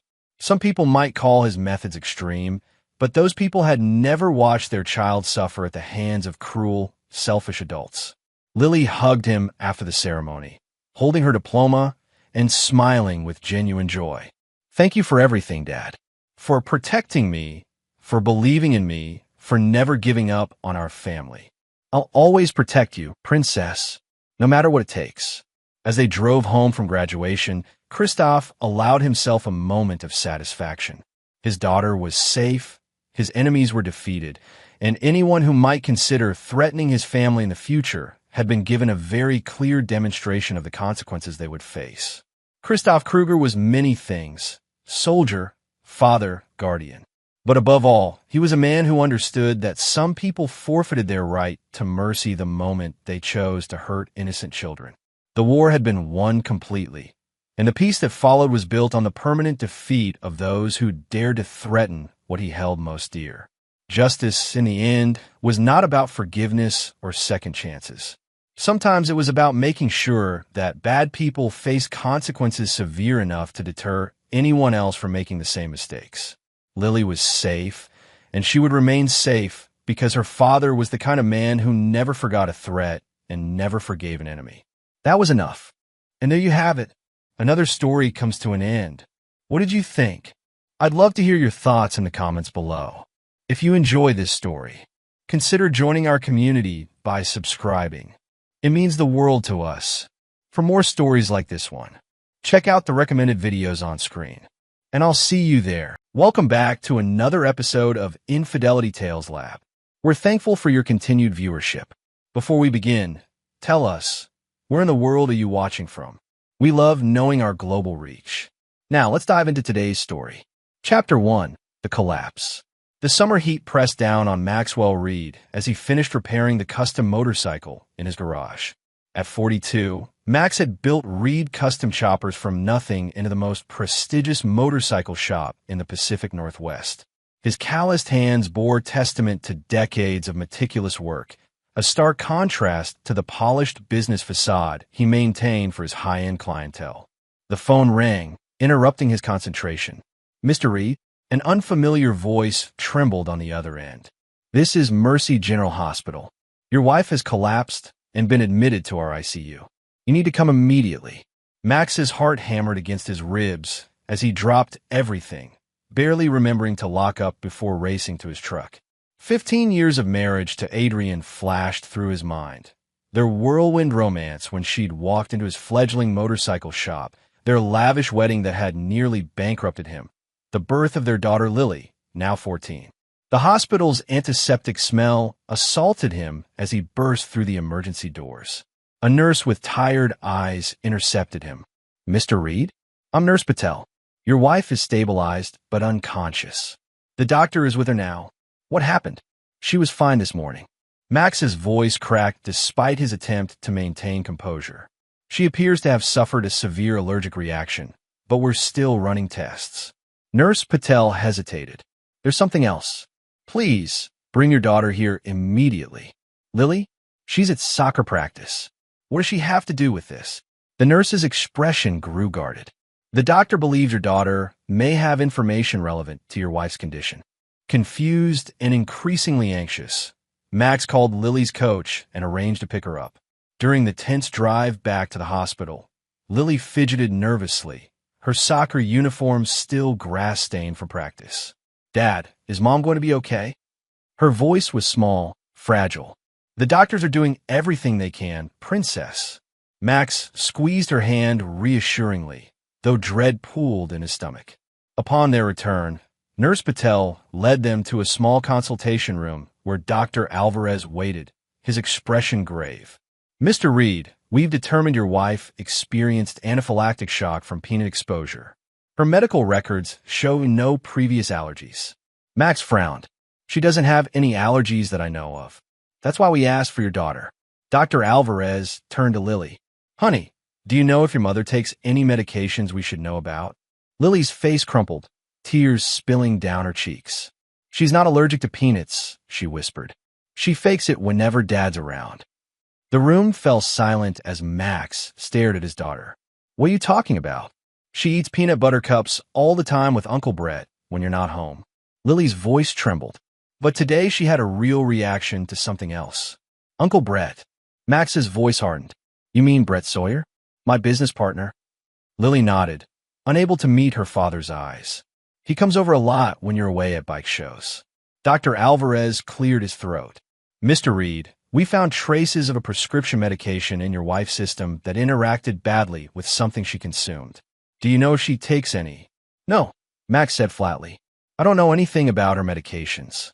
A cold realization spread through him as fragments of memory clicked into place. Adrienne's sudden headaches whenever he initiated intimacy, her insistence that he take Lily to her soccer games while she rested, the late-night texts she quickly hid when he entered the room. "Can I see her?" Max asked, his voice eerily calm. "She's regained consciousness, but is still groggy," Dr. Alvarez replied. "Room 412. Just for a few minutes."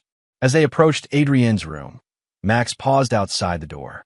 Through the small window, he could see his wife lying pale against the hospital sheets, and four dripping steadily into her arm. Beside her sat Brett Sawyer, his head bowed as he clutched Adrienne's hand. "Lily, wait here," Max instructed, his tone brooking no argument. What Max witnessed upon entering the room left him speechless. Brett was pressing his lips to Adrienne's hand, whispering words Max couldn't hear. A diamond bracelet, one Max had never seen before, glinted on Adrienne's wrist. "Max!" Adrienne's eyes widened in shock as she hastily withdrew her hand from Brett's grasp. "You're here." Brett stood awkwardly, his 6'3" frame dwarfing Max's more compact, muscular build. "Hey man, I came as soon as I heard." "I bet you did," Max replied, his voice dangerously soft. He turned to his wife. "How long?" Adrienne's makeup-free face paled further. "What are you talking about?" "Don't." Max's single word sliced through the pretense. "Lily told us about your fake peanut allergy. About Uncle Brett visiting when I'm gone." Brett stepped forward, hands raised placatingly. "Look, Max, you've got the wrong idea. I'm talking to my wife." Max interrupted without looking at him. "How long, Adrienne?" Tears welled in Adrienne's eyes. "Max, please, I can explain. I wasn't feeling well, and Brett was just checking on me." 3 years. Lily's voice came from the doorway. All heads turned to see her standing there, shoulders squared despite the tears streaming down her face. "It's been going on for 3 years, Dad. Since I was 11. And in that moment, as Max looked from his daughter's devastated face to his wife's guilty one, something hardened inside him. The Max Reed who had rushed anxiously to the hospital for his collapsed wife disappeared, replaced by a man whose capacity for forgiveness had just run out. Chapter 2. The Awakening. The following week passed in a haze of controlled fury for Max. He moved through necessary motions, helping Adrian return home from the hospital, maintaining a veneer of normalcy for Lily's sake, and continuing to run his business, all while his mind worked with cold precision. He installed cameras in their home under the guise of security concerns following Adrienne's medical emergency. He hired a private investigator named Veronica Quinn, a former customer whose aggressive Harley fat boy he'd customized 2 years prior. He documented every text, every call, every suspicious absence. Adrian, perhaps sensing the shift in him, attempted reconciliation. "Max, we need to talk about what happened," she said one evening as he mechanically prepared dinner for the three of them. "It wasn't what it looked like." "No." His knife came down hard on the cutting board, chopping carrots with surgical precision. "Tell me what was then." "Brett and I, we're just close friends. He's been helping me through some personal issues." Max's laugh held no humor. "Personal issues that require him to give you diamond bracelets and kiss your hand? Personal issues that coincidentally occur whenever I'm out of town?" Adrienne's face flushed. "You never home, Max. Always at some bike show, some custom job, some client meeting. Brett listens to me, understand what I need." Max set down the knife and turned to face her fully. "What you need," he said quietly, "is a better poker face. Lily's known for 3 years, Adrian. Our daughter has been carrying that secret while you played happy family." Tears spilled down Adrienne's cheeks. "I never meant to hurt her. Or you. It just happened, and then I didn't know how to stop it." "That's the difference between us," Max replied, turning back to his chopping. "I would have known how to stop it. I wouldn't have started it in the first place." Across town, Brett Sawyer's life continued as though the hospital confrontation had never occurred. He showed up at their shared business space daily, managing the books while Max built the bikes. He smiled and joked with customers, made calls to suppliers, and occasionally cast nervous glances at Max's impassive face. "We should talk about this," Brett finally said on the 5th day, cornering Max in the workshop. Max continued adjusting the carburetor on a vintage Triumph. "Nothing to talk about." "Come on, man. 15 years of friendship has to count for something." "Let me explain. 13 years of friendship," Max corrected without looking up. 2 years of betrayal. "And you explained plenty when I caught you holding my wife's hand in the hospital." Brett ran a hand through his thinning hair. "It's complicated. Adrian and we didn't plan this. She was lonely, and I was going through my divorce." Max finally looked up, his eyes cold. "My daughter knew for 3 years, Brett. 3 years of watching her mother lie to my face while you played uncle to her. Did either of you think about what that did to her?" Brett had no answer. That night, Veronica Quinn delivered her first report. They meet at the Lakeside Motel every Tuesday and Thursday, usually around 2 p.m. He pays cash, but she's used her credit card at the cafe next door several times. She slid photographs across Max's desk. Adrian and Brett entering the motel, kissing in his car, having lunch with their heads close together at a secluded restaurant. Max studied them impassively. Their text messages? Explicit. Veronica handed him a printout. He's promised to leave his new girlfriend for her once they figure out how to handle you. There's also this. She passed him another document. Brett's been systematically transferring small amounts from your business accounts to his personal one, about $200,000 over the past 3 years. Max nodded, unsurprised. And the other matter? Your daughter's been communicating with them both. It appears they've been trying to convince her not to tell you, promising she could live with them once they're together. Veronica hesitated. "I don't normally get involved beyond facts, but the psychological manipulation of your kid is disturbing." Something dangerous flashed in Max's eyes. "Thank you, Veronica. There will be a bonus in your final payment." After the PI left, Max sat alone in his home office, systematically organizing the evidence. Around midnight, a soft knock at the door interrupted his concentration. "Dad!" Lily stood hesitantly in the doorway, dressed in pajamas too childish for her 14 years. "Can I talk to you?" Max immediately set aside his work. "Of course, princess. Always." Lily perched on the edge of the chair across from him, her eyes red-rimmed from crying. I have to tell you something, and you're going to hate me. I could never hate you, Max said firmly. Mom and Brett, they asked me to talk to you. Lily's voice wavered. They want me to convince you to give Mom a quick divorce. Brett says if you fight it, they'll take me away from you. Max's knuckles whitened as he gripped the arms of his chair. Did they now? Lily nodded miserably. They said they'd tell the court you're dangerous because of your motorcycle club connections, that you have a violent past. Max's past before Reed Custom Choppers wasn't something he discussed often. The rough neighborhood he'd grown up in, the street fights, the brotherhood that had both protected and endangered him. He'd left that life behind before meeting Adrian, but he'd never hidden it completely. And what did you tell them? Max asked quietly. I said I'd think about it. Lily looked up, tears streaming down her face. But I don't want to lose you, Dad. They're the liars, not you.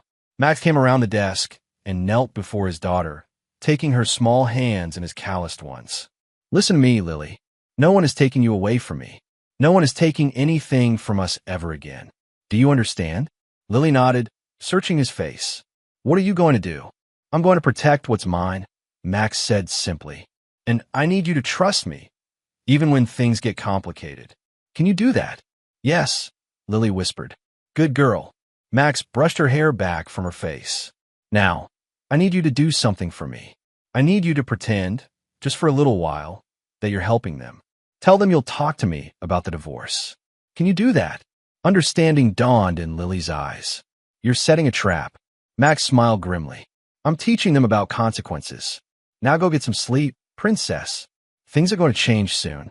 After Lily left, Max picked up his phone and made a call to a number he hadn't dialed in almost 20 years. Wolf, he said when a gruff voice answered. It's Hammer. I need a cash in that favor. Chapter 3, The Strategy. 3 days after Lily's revelation, Max sat across from Pierce Harrington, the most ruthless divorce attorney in the state. Despite the unseasonable heat, Harrington wore a three-piece suit, his silver hair immaculately styled. Let me be clear, Mr. Reed, Harrington said, reviewing the evidence Max had provided. You have more than enough here to ensure a favorable divorce settlement. Your wife's infidelity, the business partner's embezzlement. These are straightforward cases. Max leaned forward. I'm not interested in straightforward. I want comprehensive. Harrington's eyebrow arched. Meaning I don't just want to win the divorce. I want them to regret ever thinking they could take what's mine. A slow smile spread across the attorney's face. Now that's a strategy one can work with. Tell me what you have in mind. Later that day, Max met with Dylan Wolf Rodriguez, his former motorcycle club brother, who now ran a private security firm staffed almost entirely by veterans and former club members. They sat in Wolf's Spartan office, surrounded by monitors displaying various client locations. Your guy's not careful, Wolf observed, showing Max surveillance footage of Brett meeting a man in a parking garage. He's been talking to this character, small-time loan shark named Carson Webb. Borrowed $50,000 last month. Gambling? Max asked. Wolf shook his head. Nah, looks like he's trying to liquidate assets and disappear. The embezzlement from your business was just the beginning, my guess. He and your wife are planning to run once they've bled you dry through the divorce. Max's expression hardened. Not happening. What do you need from me, brother? Wolf asked, his loyalty to his former club mate unwavering despite the decades between them. Protection for Lily, surveillance on them both, and Max hesitated. I need access to Brett's boat. Wolf didn't ask questions. That had always been their way. Consider it done. Over the next week, Max's plan took shape with methodical precision. During the day, he maintained his routine, working at the shop, caring for Lily, and treating Adrian with a detached politeness that clearly unnerved her. Nights were spent in careful preparation, building the web that would ultimately trap them both. On Tuesday, Adrian approached him in the kitchen after Lily had gone to bed. I spoke with a mediator today, she said, attempting casualness. About the divorce. They think we could settle this amicably for Lily's sake. Max nodded thoughtfully. That's interesting timing. Lily mentioned something similar, that you and Brett wanted a quick settlement. Adrian paled slightly. She's upset and confused. We just want what's best for everyone, including the part where you threaten to take my daughter if I don't cooperate. Max's voice remained conversational, but his eyes were cold. Max, I would never. Save it. He turned back to the dishes he'd been washing. I've spoken with my attorney. You'll have papers by the end of the week. Adrienne's relief was palpable. Thank you. I know this isn't easy, but it's better for everyone if we just move forward. Max said nothing, merely continued methodically cleaning each plate and setting it in the rack to dry. The next day, Brett approached him at the shop, his confidence obviously bolstered by Adrienne's report. Max, I want you to know that Adrienne and I never meant for things to happen this way. We're prepared to be fair about the business. Fair, Max repeated, setting down the wrench he'd been using. You steal from me for 3 years, sleep with my wife, manipulate my daughter, and now you want to be fair? Brett's face reddened. Look, we all make mistakes. I'm willing to buy out your share of the business at market value. You can start fresh somewhere else. Max studied his former friend for a long moment. You know what, Brett? You're right. It's time we all move forward. He extended his hand. No hard feelings. Surprise flickered across Brett's face before he cautiously accepted the handshake. I'm glad you see it that way. Life's too short for grudges, Max said with a smile that didn't reach his eyes. In fact, why don't you and Adrienne take my cabin reservation this weekend? I booked it months ago for our anniversary, but obviously that's not happening now. Seems a shame to waste it. Brett's eyes widened at the unexpected offer. Are you serious? Absolutely. Lily's got a soccer tournament anyway. I'll text you the details. Max turned back to the motorcycle he'd been repairing. Consider it a peace offering. That night, Max finalized the last details with Wolf and Pierce Harrington. The attorney had filed special motions under seal, ensuring Brett and Adrienne wouldn't be notified until the exact moment Max needed them to be. Wolf's team had completed their surveillance, documenting not only the affair, but also Brett's meetings with various shady characters as he attempted to gather cash. You sure about this timeline? Wolf asked as they reviewed the plan. Seems tight. It has to be, Max replied. They're planning to run with everything. My business, my money, my daughter. This ends now. As he drove home that night, Max reflected on the path that had led him here. He had built his life carefully after leaving his troubled past behind. The legitimate business, the respectable marriage, the comfortable home. He had trusted Brett, loved Adrienne, created a safe world for Lily. And they had conspired to destroy it all. Max Reed had walked away from violence once. He had chosen a different path, believing he could leave the darkness behind. But as he pulled into his driveway, he embraced a simple truth. Some betrayals can never be forgiven. Some debts can only be paid in full. Chapter 4. The Deception. The lakeside cabin stood isolated among towering pines, its weathered exterior belying the luxury within. Max had purchased it 5 years earlier as an investment property, renting it to wealthy vacationers while occasionally using it himself for family getaways. Now, as Brett's sleek Mercedes pulled up the gravel drive, the cabin served a different purpose. I still can't believe Max just gave us his anniversary reservation, Adrienne said, stepping out of the car. She wore a new sundress, her blonde hair freshly highlighted for the occasion. Brett popped the trunk, retrieving their bags and an expensive bottle of champagne. He's finally accepted reality. Makes our lives easier if he goes quietly. Inside, the cabin exceeded their expectations. Vaulted ceilings, a stone fireplace, panoramic windows overlooking the pristine lake. A handwritten note sat on the kitchen counter beside a gift basket. Enjoy your weekend. Consider this my parting gift, Adrienne read aloud. Sign, Max. Brett snorted. Guess he's trying to ease his conscience. Or he's finally growing up. Adrienne set down the note. After all these years of being married to a man who never outgrew his motorcycle obsession, it's refreshing to see some maturity. They spent the afternoon exploring the property, drinking the champagne on the private dock, and finalizing their plans for after the divorce. By evening, they were celebrating in the master bedroom, unaware of the small camera hidden in the smoke detector, transmitting their every word and action to Max's secure server. Meanwhile, across town, Max executed the next phase of his plan. He entered Brett's waterfront condo using the key he'd obtained from Wolf's team. The luxury apartment, purchased with stolen company funds, overlooked the marina where Brett kept his prized 40-foot yacht, ironically named Loyalty. Max worked methodically, placing small devices in strategic locations throughout the condo. In Brett's home office, he accessed the computer using the password Lily had casually obtained weeks earlier. Brett had foolishly typed it in front of her, never considering the observant teenager might remember it. The files confirmed everything the PI had discovered and more. Brett had been systematically draining not just the business accounts, but also creating false invoices to suppliers who kicked back portions to his offshore accounts. He'd established shell companies to purchase properties, including the condo itself, hiding assets that should have been part of the business's portfolio. Most damning were the emails between Brett and Adrian, dating back 4 years, not 3 as Lily had thought. They detailed not just their affair, but their methodical plan to remove Max from both the business and his family. Patience, baby, Brett had written 3 years earlier. We need to build this slowly. Max trusts me with the finances completely. In time, we'll have everything. The business, the house, even Lily. He'll have nothing but his precious motorcycles. Max downloaded everything to a secure drive, then moved to his final task in the condo.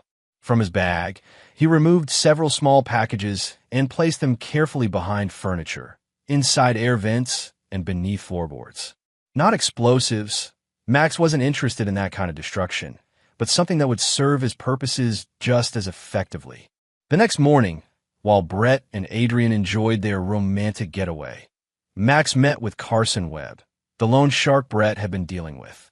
They sat in Webb's gaudy office above a pawn shop, the loan shark's massive bodyguard hovering nearby. "I don't know you," Webb said suspiciously. "Why should I discuss my client?" Max placed a thick envelope on the desk. "Because Brett Sorg doesn't have the money to pay you back, but I do." Webb's eyes narrowed as he counted the cash. "This is only half. The rest comes when you tell me exactly what he needed the money for, and what he offered as collateral."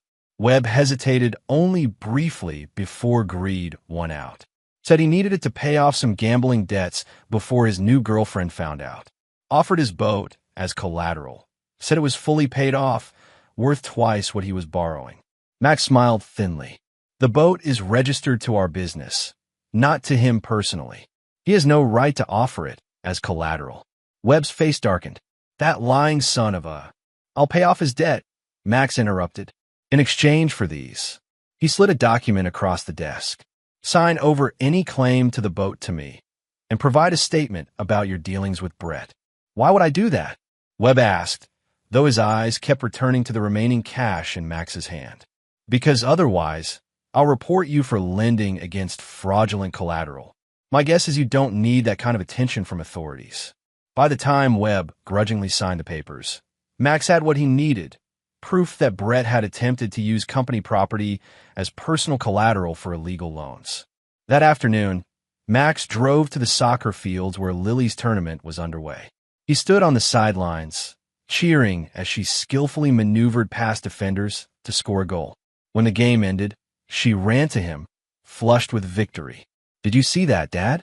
Coach says I might make varsity next year."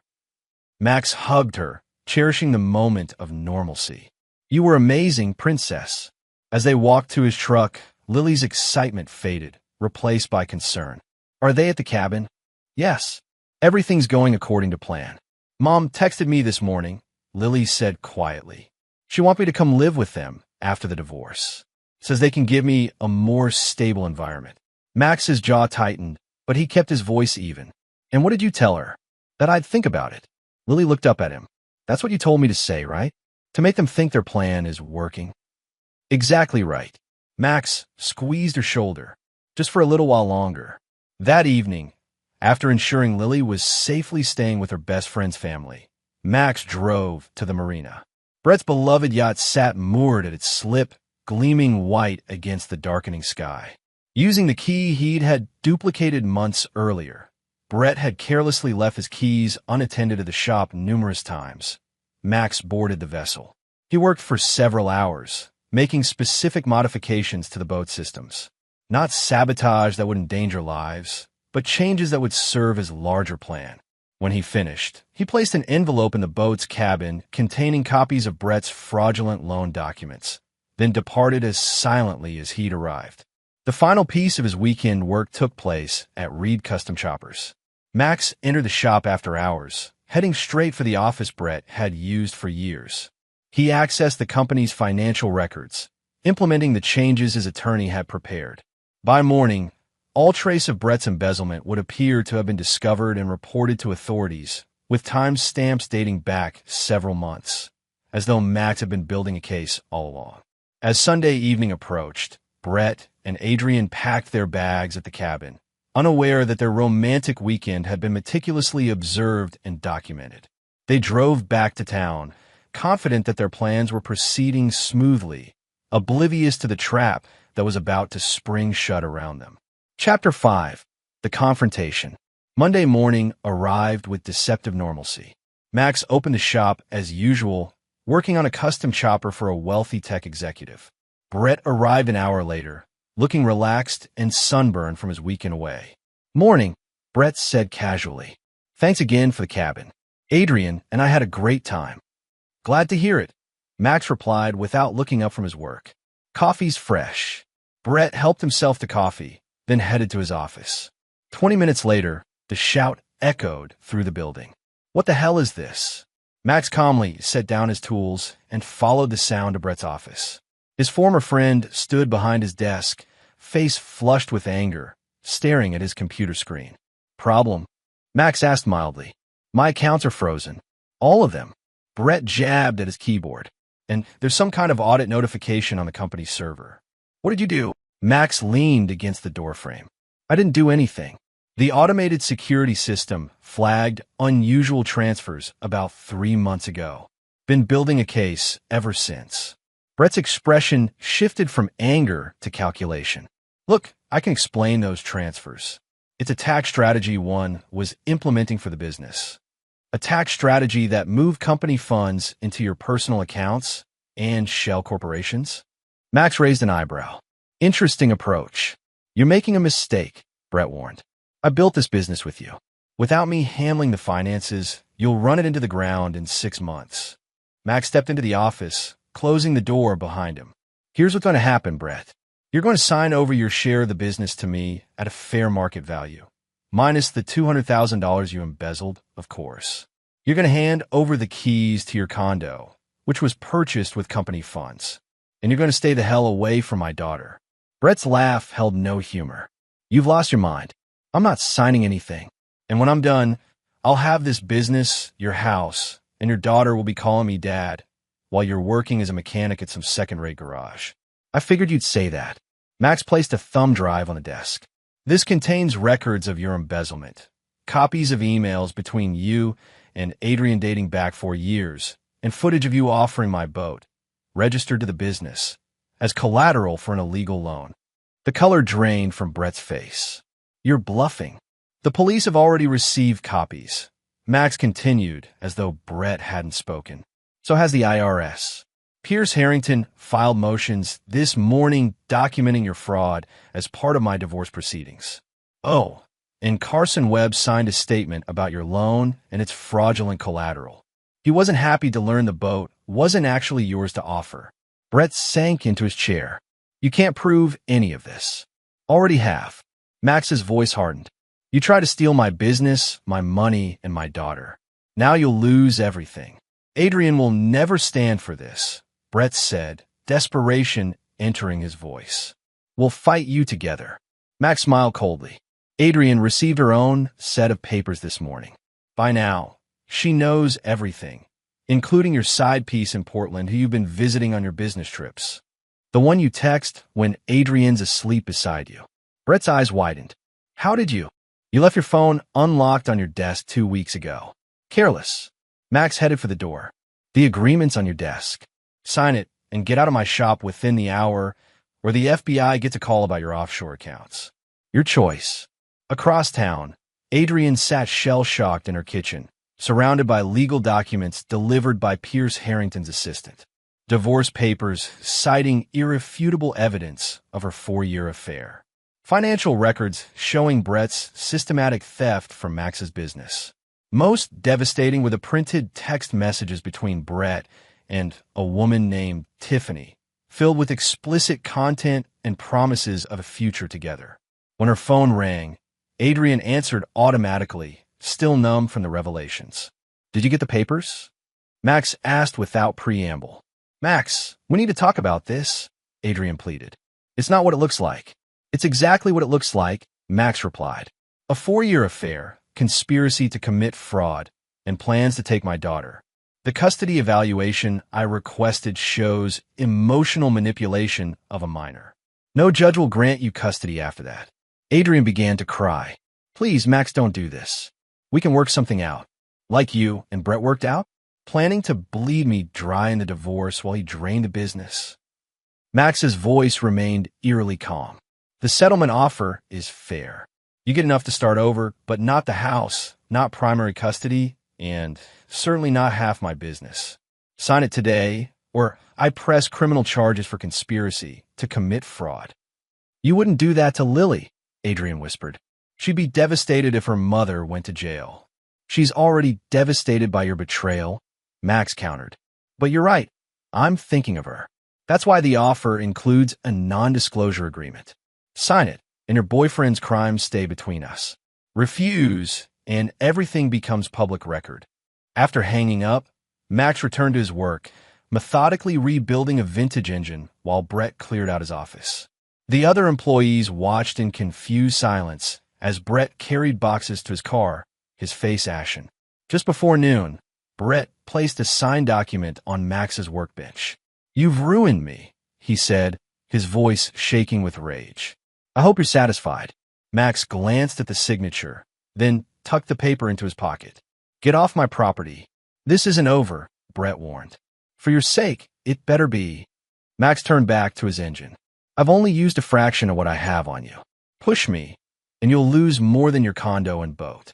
That evening, Max picked up Lily from her friend's house, bringing her home to find Adrian packing suitcases in the master bedroom. "Mom," Lily stood in the doorway, watching her mother frantically shoving clothes into bags. Adrian looked up, her eyes red from crying. "Lily, baby, I'm going to be staying with a friend for a while. Your father and we're getting divorced." "I know," Lily said quietly. "You and Brett have been planning it for a long time." Adrian flinched. "It's complicated, sweetheart. Adult relationships sometimes." "Save it," Max interrupted from behind Lily. "She knows everything, Adrian. Has for years." Adrian sank onto the bed, her composure cracking. "Lily, I know you're angry now, but someday you'll understand. I wasn't happy. I needed more than a faithful husband who built a successful business, so you could have everything you wanted." Max finished. "Than a father who never missed a single one of her soccer games? Is that what you needed more than?" "You don't get to claim moral high ground," Adrian snapped, anger temporarily overriding her distress. "You've destroyed Brett financially. His accounts are frozen, his condo's being repossessed. He has nothing. He tried to steal everything from me," Max replied evenly. "Actions have consequences." Lily stepped forward, her young face set in lines of hurt and determination. "You lied to me, Mom. For years. You and Brett made me keep your secret. Said it would hurt Dad too much if I told. Do you know what that did to me?" Adrian reached for her daughter, but Lily stepped back. "Baby, I never meant to hurt you. We were going to be a family, you, me, and Brett." "I already had a family," Lily said, her voice breaking. "And you broke it." Max placed a protective hand on Lily's shoulder.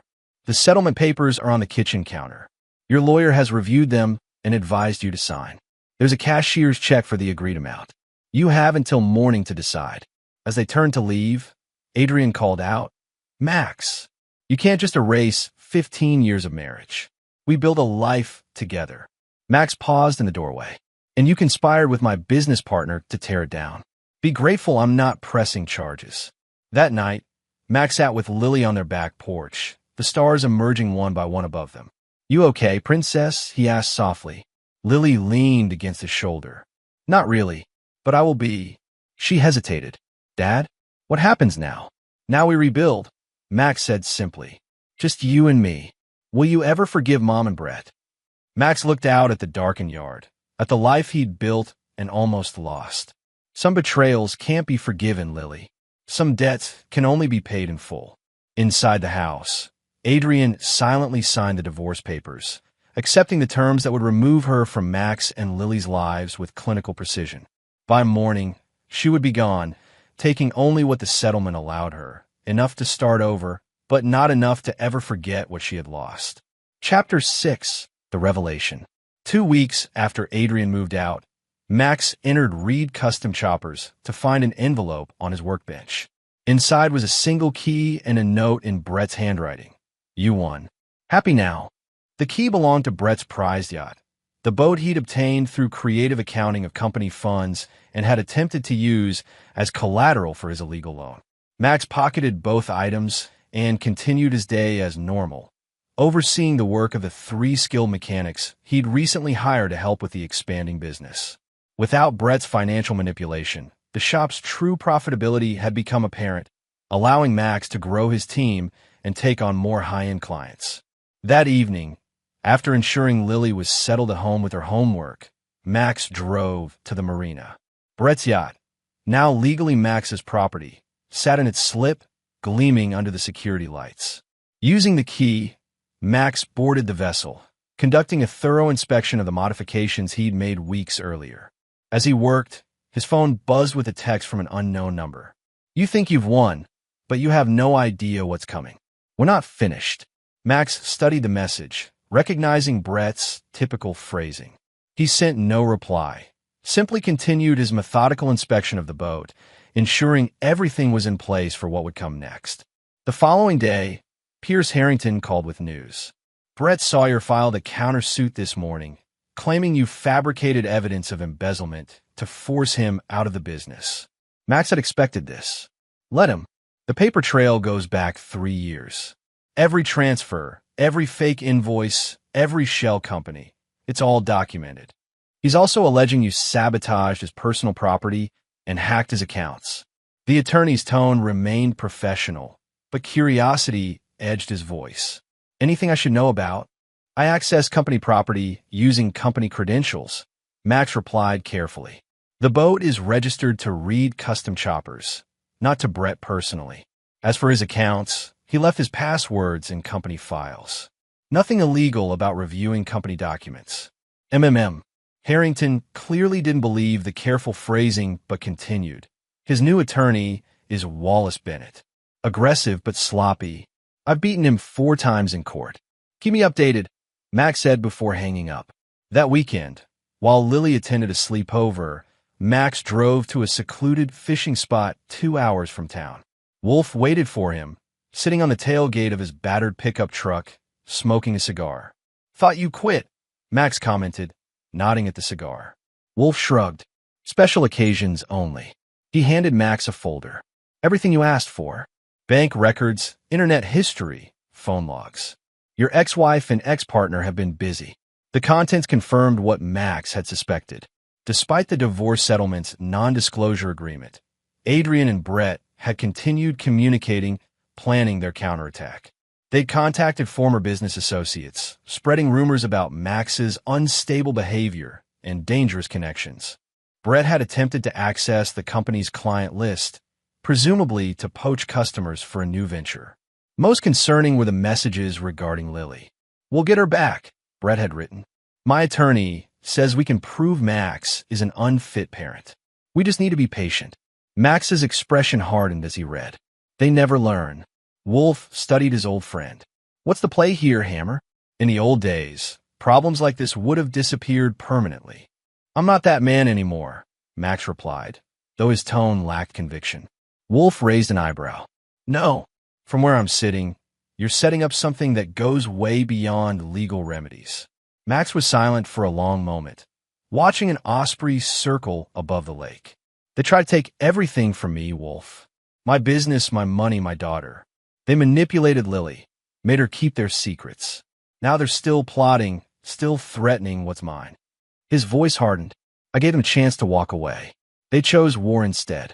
Just making sure you're clear on what you're doing, Wolf said, grinding out his cigar. Once this goes into motion, there's no pulling back. I'm clear, Max assured him. Are your men ready? Wolf nodded. Everything's in place. Just give the word. The next week passed in a strange calm. Max ran his business, attended Lily's soccer practices, and maintained the appearance of a man moving forward with his life. Beneath the surface, however, the machinery of his plan continued to advance with relentless precision. On Friday evening, Lily approached him as he prepared dinner. Dad, can I ask you something? Always, Princess. Are you really going to take Mom's money? Brett told his friend that you're trying to leave Mom with nothing, and it's not fair. Lily's expression showed her confusion. He said you're being cruel. Max set down the knife he'd been using to chop vegetables. What friend did Brett tell this to? And how do you know about it? Lily shifted uncomfortably. He told Mr. Carson at soccer practice yesterday. I heard them talking when I was getting water. Carson Webb was at your soccer practice? Max's voice remained calm, but alarm bells rang internally. The loan shark had no legitimate reason to be anywhere near his daughter. He said he was there to watch his niece, but I don't know any Webb girls on the team. Lily frowned. Dad, what's going on? Max chose his words carefully. Brett borrowed money from Carson Webb. Money he couldn't repay? Now Webb is pressuring him, and Brett is trying to blame me for his problems. Is that why Mom keeps calling? She left 3 messages today about money. Your mother received a fair settlement, Max explained. More than fair, considering what she and Brett tried to do. If she's having financial problems, that's between her and Brett. The next morning, Max made a call to Lily's soccer coach, arranging for her to stay with the coach's family for the weekend. Ostensibly so Max could handle urgent business matters, but in reality, to ensure his daughter's safety as the final phase of his plan unfolded. After dropping Lily off, Max drove to the marina. Brett's yacht, technically now Max's property, was scheduled for a sea trial with potential buyers that afternoon. Brett had arranged the showing despite no longer legally owning the vessel, another desperate attempt to generate cash. Max boarded the boat an hour before the scheduled showing, making final adjustments to the modifications he'd installed weeks earlier. As he worked, his phone rang. Veronica Quinn, the PI. They're on the move, she reported. Adrian just picked up Brett at his motel. Based on their conversation in the parking lot, they're heading to the marina to meet Webb and the potential buyers. And the packages I had you place in their vehicles? Activated and transmitting. We're recording everything. Max ended the call and completed his preparations. Then he disembarked, driving to a vantage point overlooking the marina where he could observe without being seen. 30 minutes later, Brett arrived with Adrian, Carson Webb, and a well-dressed couple presumed to be the potential buyers. From his position, Max watched through binoculars as Brett proudly showed off the yacht, gesturing expansively as he touted its features. Max sent a text to Wolf. They're all aboard. Proceed. Minutes later, 2 police cruisers pulled into the marina parking lot, followed by a black SUV with federal government plates. Max watched as officers approached the dock, heading directly for Brett's yacht. Even from a distance, Max could see the panic on Brett's face as he spotted the approaching authorities. The potential buyers quickly disembarked, wanting no part of whatever was unfolding. Carson Webb attempted to leave as well, but was intercepted by officers on the dock. Max's phone rang. Pierce Harrington. Your anonymous tip paid off, the attorney said. Police found exactly what you said they would on the boat. Brett, Adrian, and Webb are being taken into custody now. What the authorities found was damning. In the hidden compartments Max had identified in his earlier inspection, police discovered a substantial quantity of illegal substances. The packages Max had placed in their vehicles weeks earlier weren't drugs. They were GPS trackers and recording devices that had documented Brett and Webb's conversations about using the yacht for smuggling operations. The truth was more complex than authorities initially understood. Brett, desperate for cash after losing his stake in the business, had turned to Webb not just for loans, but for a more lucrative partnership. Webb had connections to drug suppliers, and Brett had the perfect transport vehicle, a luxury yacht that rarely drew scrutiny. Adrian, facing financial reality after her divorce settlement, proved insufficient for the lifestyle she'd envisioned, had joined their scheme. What none of them knew was that Max had discovered their plan weeks earlier through wolf surveillance, meticulously documented everything, and then strategically tipped off authorities at the perfect moment, after ensuring the evidence was irrefutable. As Max watched the police escort Brett, Adrian, and Webb off the yacht in handcuffs, he felt no triumph, no satisfaction, only a cold certainty that justice had been served. They had conspired to destroy him, to take his daughter, to dismantle everything he'd built. Now, they would face the consequences of their choices. Later that evening, Max sat alone on his back porch, nursing a whiskey as he contemplated the day's events. His phone buzzed with a text from Wolf. "It's done. All three denied bail. Federal charges pending." "You good?" "I'm good," Max replied simply. The cool night air carried the scent of approaching autumn. Max thought about Lily, safe at her coach's house, unaware that her mother had just been arrested. Tomorrow would bring difficult conversations, painful truths, and the beginning of a new chapter for both of them. But tonight, in the quiet darkness, Maxwell Reed allowed himself to acknowledge the man he had become, not the violent young hammer from his club days, but not the model citizen he'd pretended to be either. He was something in between, a man who protected what was his, who didn't start fights, but finished them definitively, who never forgave betrayal. Some might call it ruthlessness. Max called it justice. Chapter 7. The Aftermath. 6 months after the arrests, the media frenzy had finally begun to subside. The case had captivated the public. A respected businessman and his ex-wife caught in a drug smuggling operation with a known loan shark. The salacious details of infidelity, embezzlement, and revenge had fueled endless speculation and gossip. Max had successfully shielded Lily from the worst of it, transferring her to a private school where her mother's disgrace wouldn't follow her through the hallways.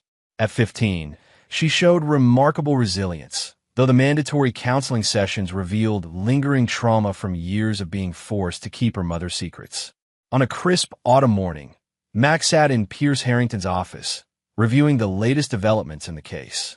Brett accepted a plea deal, Harrington reported, sliding a document across his desk.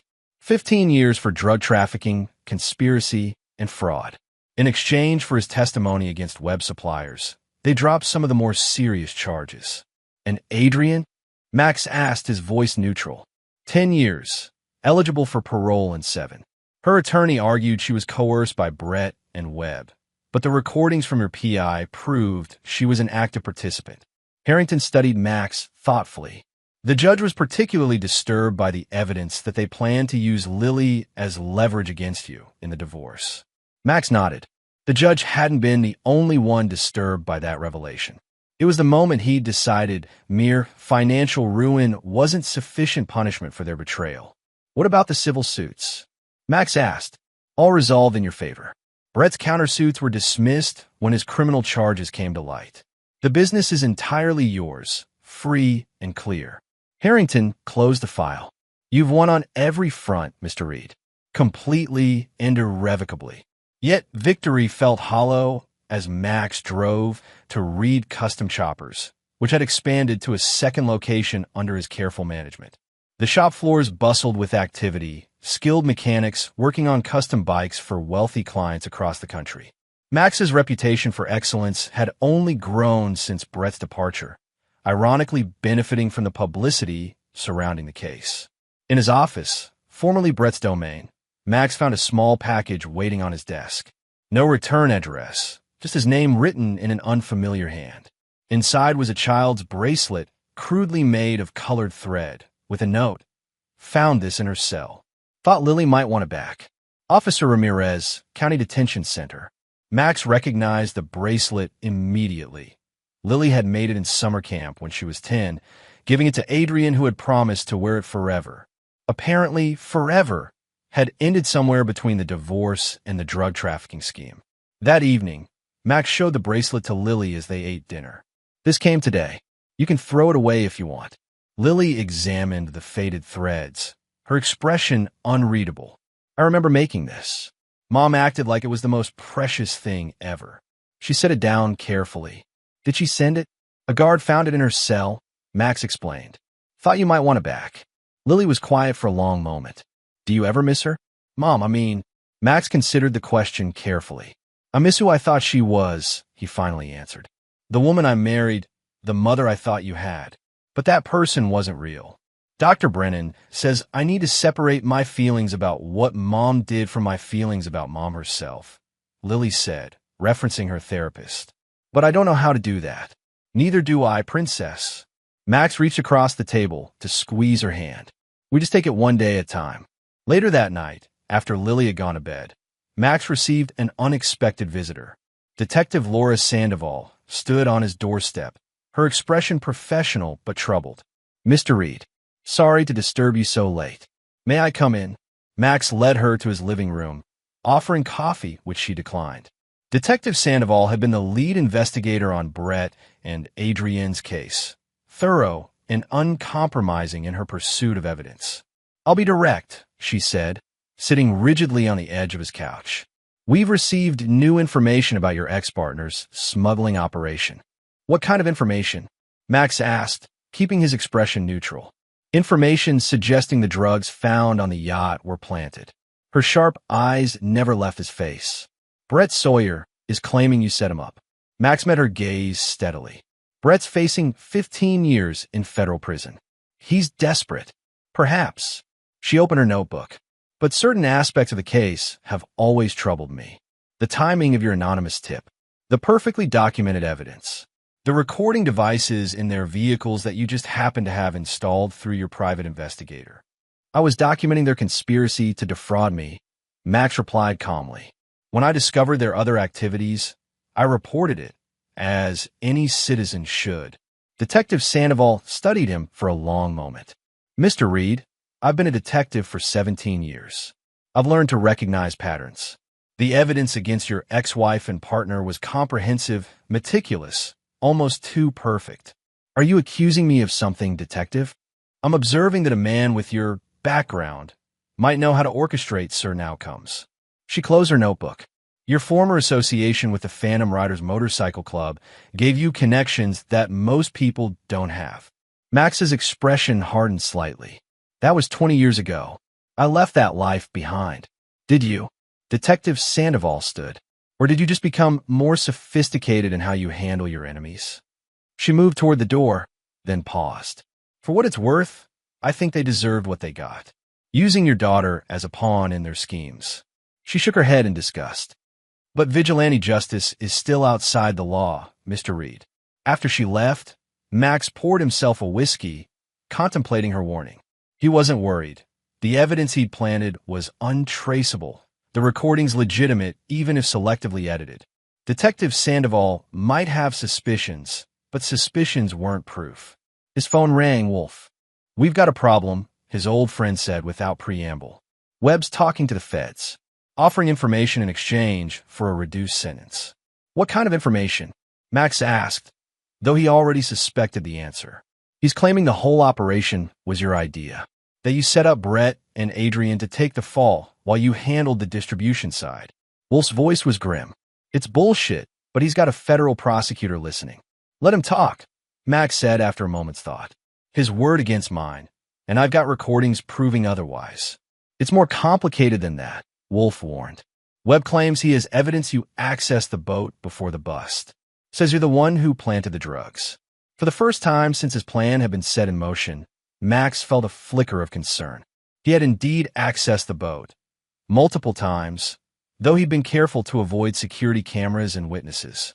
He's bluffing, Max said with more confidence than he felt. Let me know if anything develops.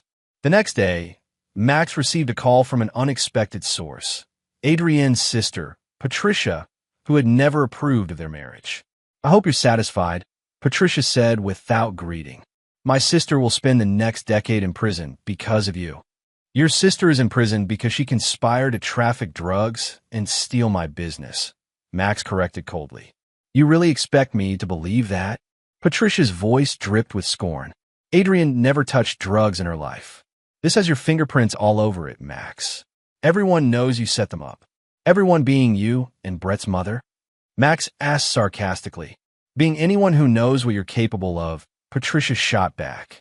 The prosecutors may have bought your innocent act, but I know better. You couldn't stand that Adrian found happiness with someone else, so you destroyed them both. After ending the call, Max drove to Reed Custom Choppers, burying himself in work to avoid dwelling on Patricia's accusations. He was applying a custom paint job to a vintage Harley when his attorney called again. Webb made his deal, Harrington reported grimly. In exchange for information about his suppliers, he's getting a reduced sentence. But there's more. He's also provided a statement implicating you in planting evidence. Max set down his paint gun. Can they prove anything? Not yet, but the federal prosecutor has requested a review of the case. Detective Sandoval is reopening her investigation. Keep me posted, Max said before hanging up. That evening, as Max helped Lily with her algebra homework, his mind kept returning to the developing threat. He'd been meticulous in his planning, careful to leave no traceable evidence of his involvement. But if Webb truly had something concrete? Dad, are you listening? Lily's voice broke through his thoughts. Sorry, princess. Distracted by work stuff. Max refocused on the equation before her. So you need to isolate the variable by moving everything else to the opposite side. Lily studied him skeptically. Is everything okay? You seem worried. Max considered lying, then thought better of it. Lily had endured enough deception. There might be some new developments in your mother's case. Nothing for you to worry about. Is she trying to get out of prison? Lily asked, her voice small. No, nothing like that. Just some legal complications. Max squeezed her shoulder reassuringly. Everything's going to be fine. But as the days passed, the situation grew increasingly precarious. Detective Sandoval obtained warrants to search Max's home and business, confiscating his computers and phones. The federal prosecutor interviewed Wolf and several other former Phantom Riders, seeking connections between Max and known drug suppliers. Pierce Harrington called with disturbing news. They've obtained marina security footage showing someone who matches your description boarding the yacht 3 days before the arrest. The face isn't clear, but the build and clothing are similar. Max had been certain that camera was non-functional. It had shown no indicator light when he'd checked. A critical oversight in his otherwise perfect plan. It's circumstantial, Max replied, projecting confidence he no longer felt. Thousands of people match that description. Perhaps, but combined with Webb's testimony and the detective's suspicions, it's concerning. Harrington's voice grew serious. Max, if there's anything you haven't told me, now would be the time. 2 days later, Detective Sandoval returned with another warrant, this time for Max's arrest. He was charged with evidence tampering, perjury, and conspiracy to distribute controlled substances. Max Reed, you have the right to remain silent, Sandoval recited as she handcuffed him in front of his shocked employees. Anything you say can and will be used against you in a court of law. The following weeks were a nightmare. Max was released on bail, but placed under house arrest with an ankle monitor. Lily went to stay with Wolf's sister, a dental hygienist with no criminal connections who lived in a respectable neighborhood across town. Pierce Harrington worked tirelessly, challenging the prosecution's evidence and Webb's credibility.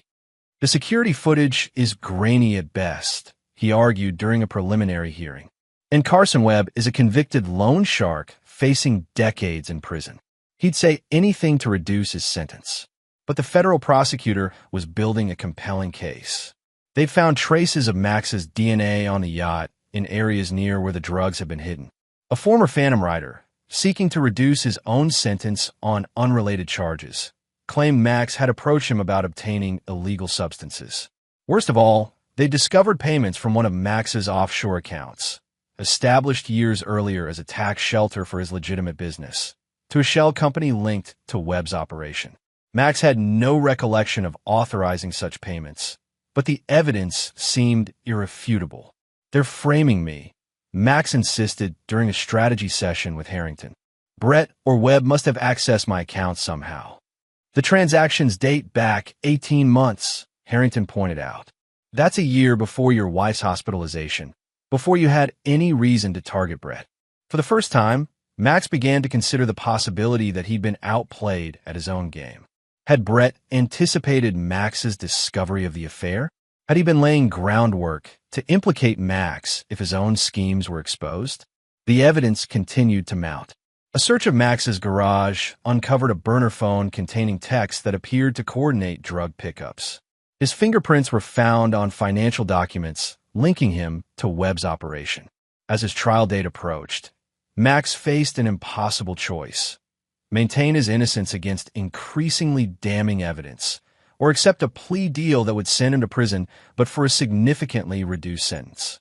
10 years, eligible for parole in 5, Harrington reported after meeting with the prosecutor, in exchange for a full confession and testimony against any remaining members of Webb's network.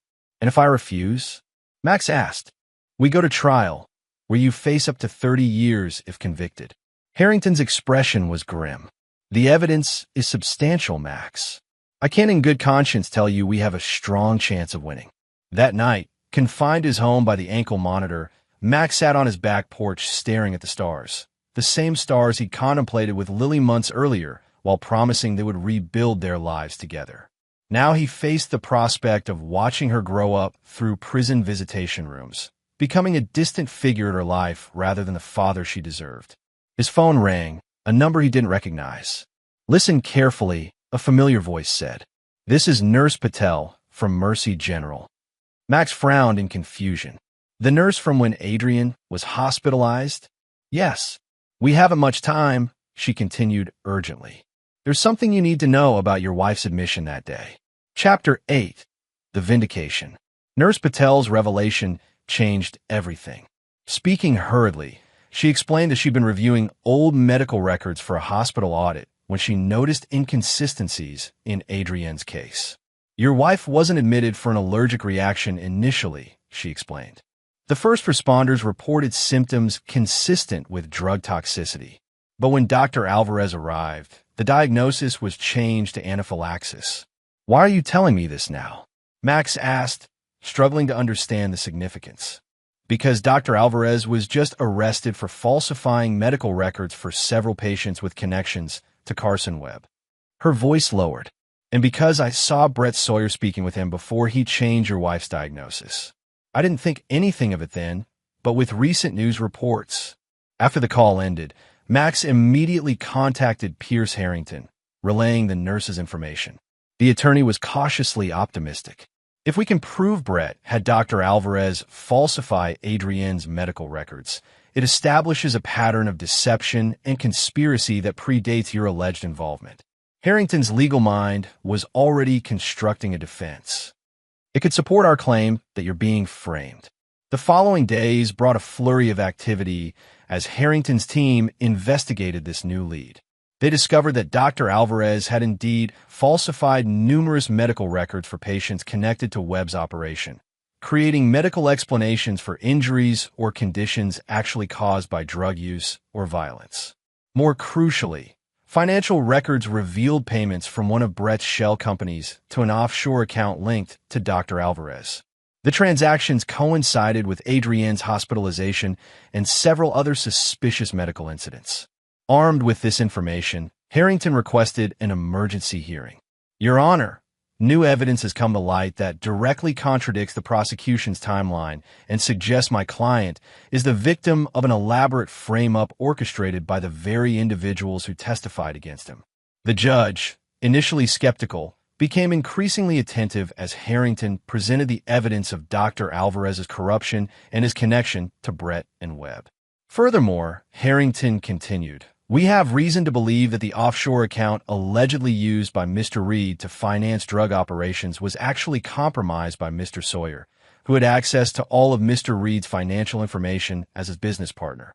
The prosecution requested time to investigate these new allegations, and the judge granted a 2-week continuance.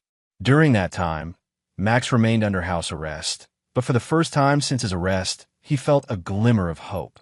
Wolf visited one evening, bringing dinner and updates from his network of contacts. Alvarez is talking, he reported, trying to save his own skin by giving up everyone he worked with, including Brett and Webb. And Adrian? Max asked, picking at his food without appetite. Wolf's expression darkened. She knew everything, Max. According to my source in the prosecutor's office, Alvarez claims she was fully aware of the drug operation for at least 2 years. She wasn't just cheating with Brett. She was his partner in every sense. The revelation shouldn't have hurt after everything that had happened, but Max felt a fresh wave of betrayal.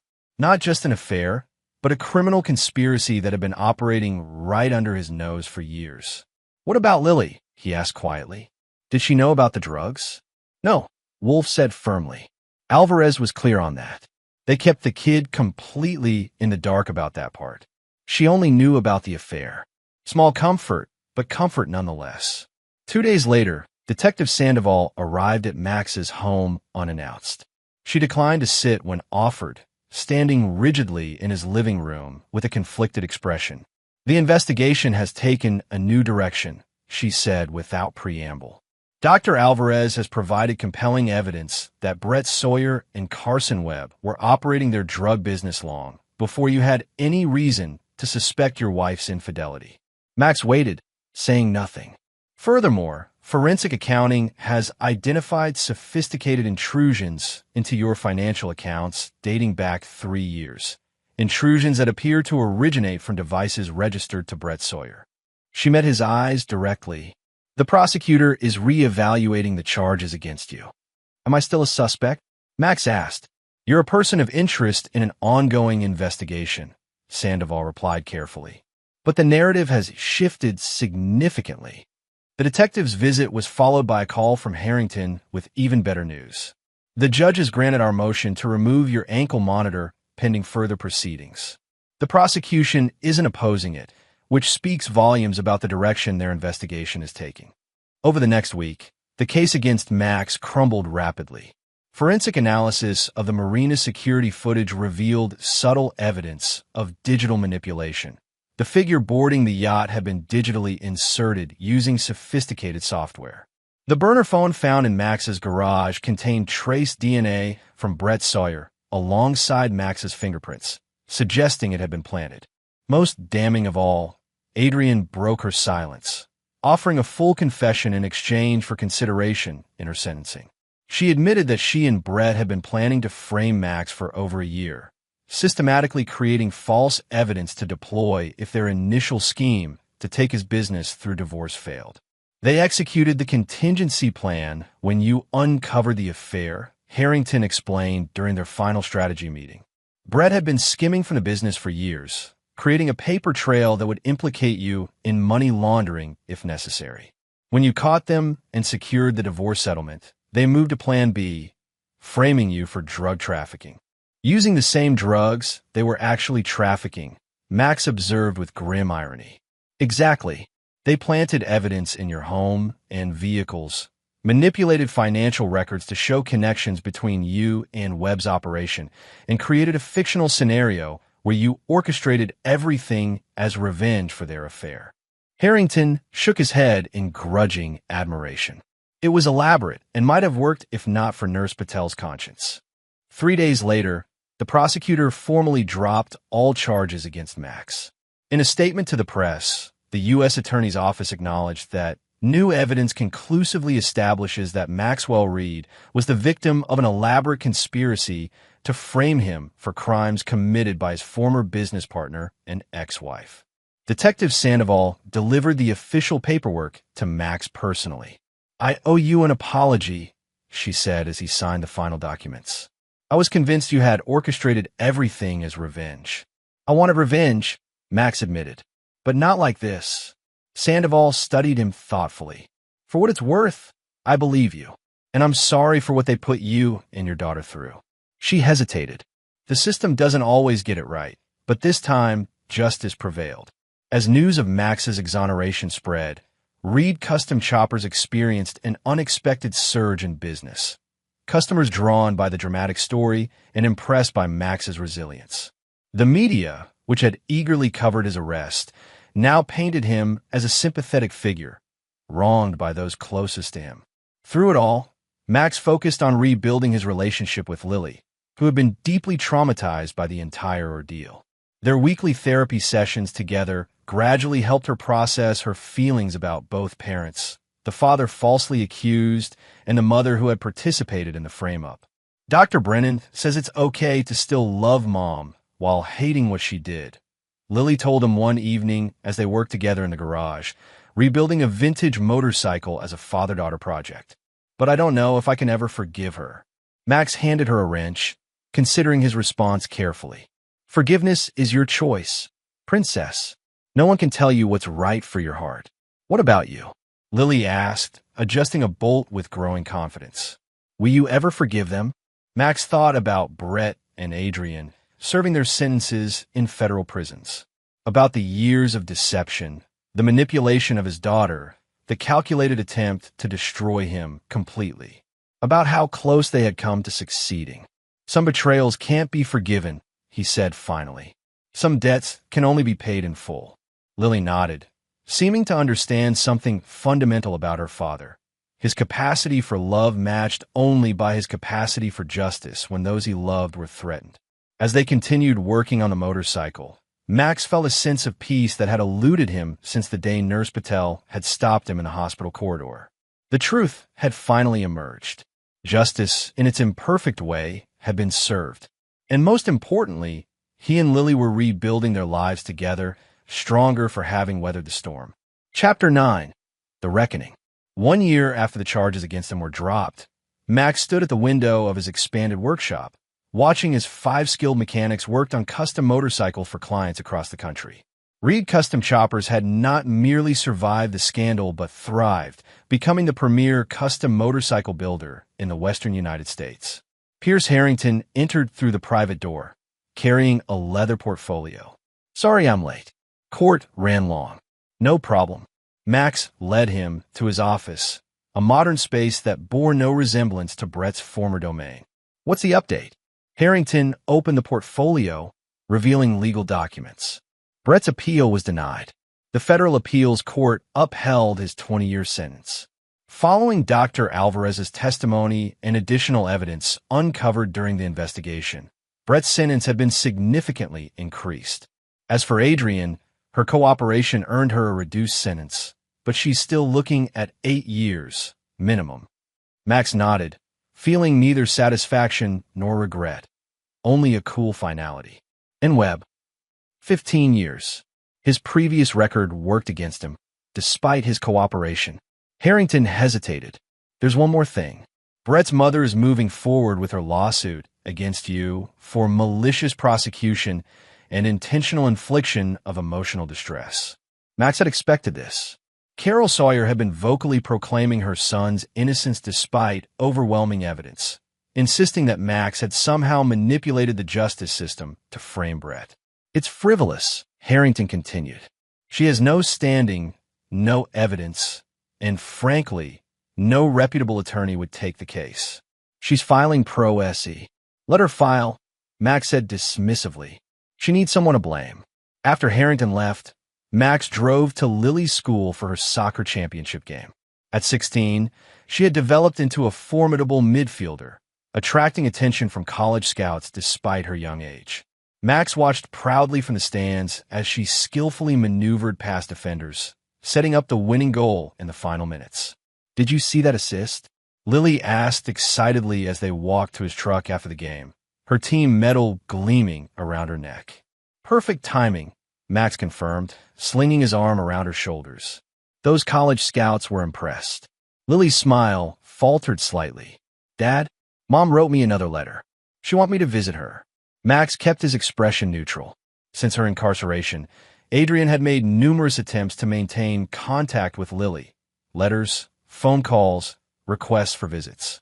Max had left the decision entirely to Lily, supporting her choice either way. What do you want to do? He asked. Lily sighed.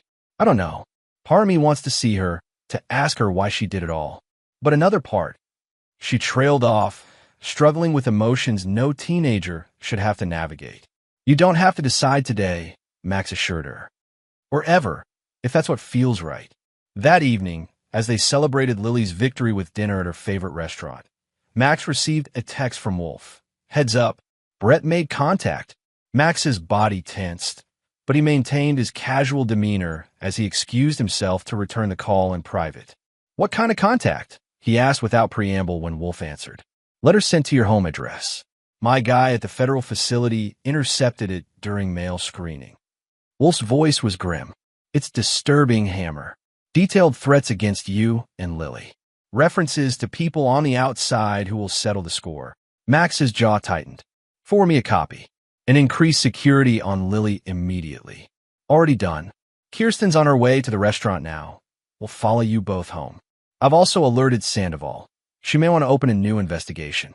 After returning to the table, Max maintained a cheerful facade for Lily's benefit, but his mind was calculating potential threats and necessary countermeasures. Brett's connections weren't extensive, but he was desperate and had nothing to lose. A dangerous combination. Later that night, after ensuring Lily was safely asleep with Wolf's most trusted operative monitoring the house, Max reviewed the intercepted letter. Brett's handwriting had deteriorated in prison, but his hatred came through clearly in every vicious sentence. You think you've won, Brett had written, but you have no idea what's coming.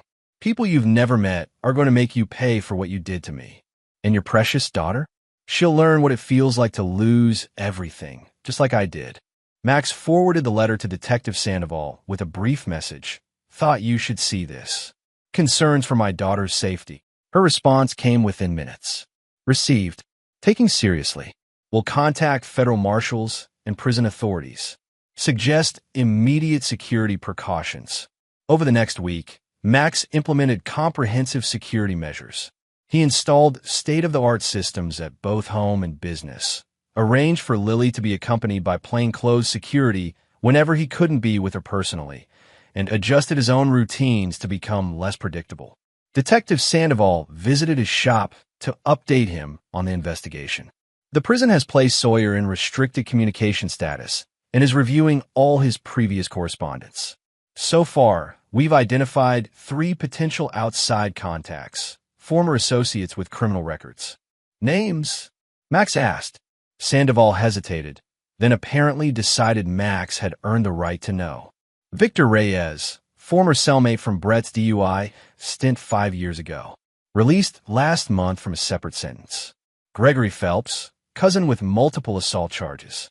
And Lisa Tanner, former girlfriend with ties to local drug networks.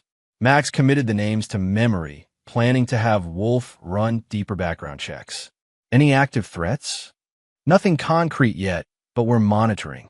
I've also assigned a patrol to your neighborhood and requested additional surveillance on your business. 2 days later, Max received another call from Wolf. We've got movement. Reyes and Phelps were spotted meeting at a bar downtown. My guy couldn't get close enough to hear the conversation, but they seemed agitated, kept looking at something on a phone. Lily's schedule, Max guessed. Or mine. Probably. I've got people watching them, but they're being careful. The waiting was the hardest part.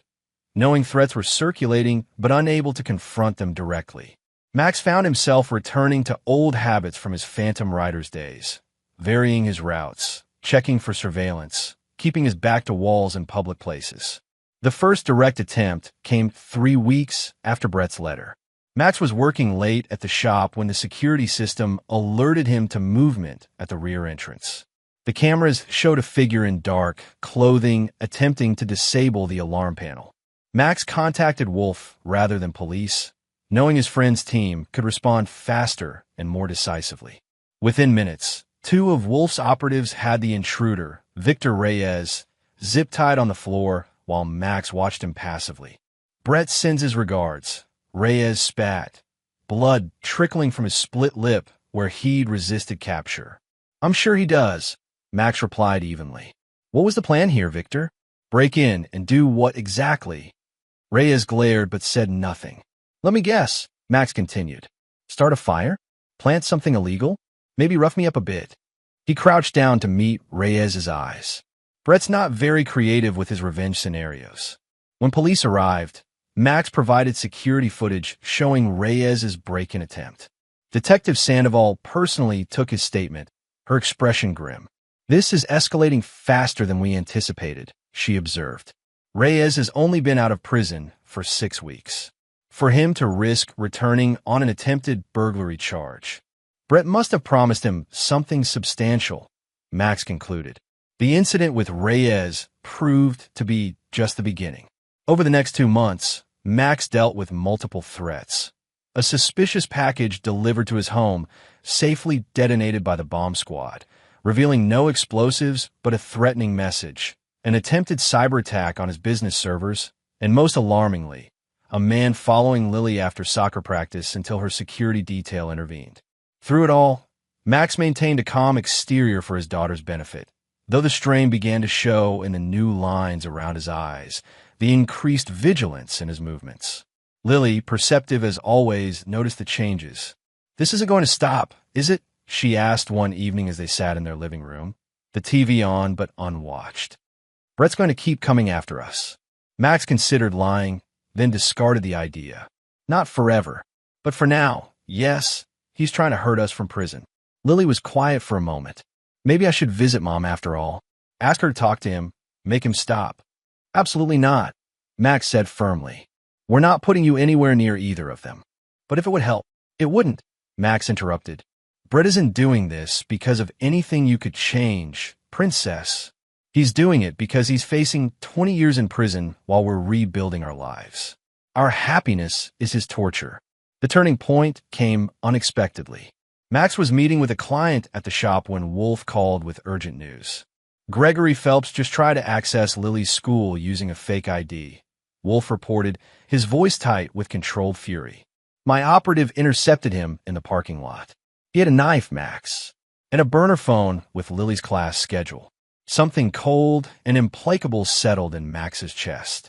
Every line he'd drawn, every moral boundary he'd established since leaving his troubled past behind, suddenly seemed irrelevant in the face of this direct threat to his daughter. "Where is he now?" Max asked, his voice dangerously soft. "Secure location.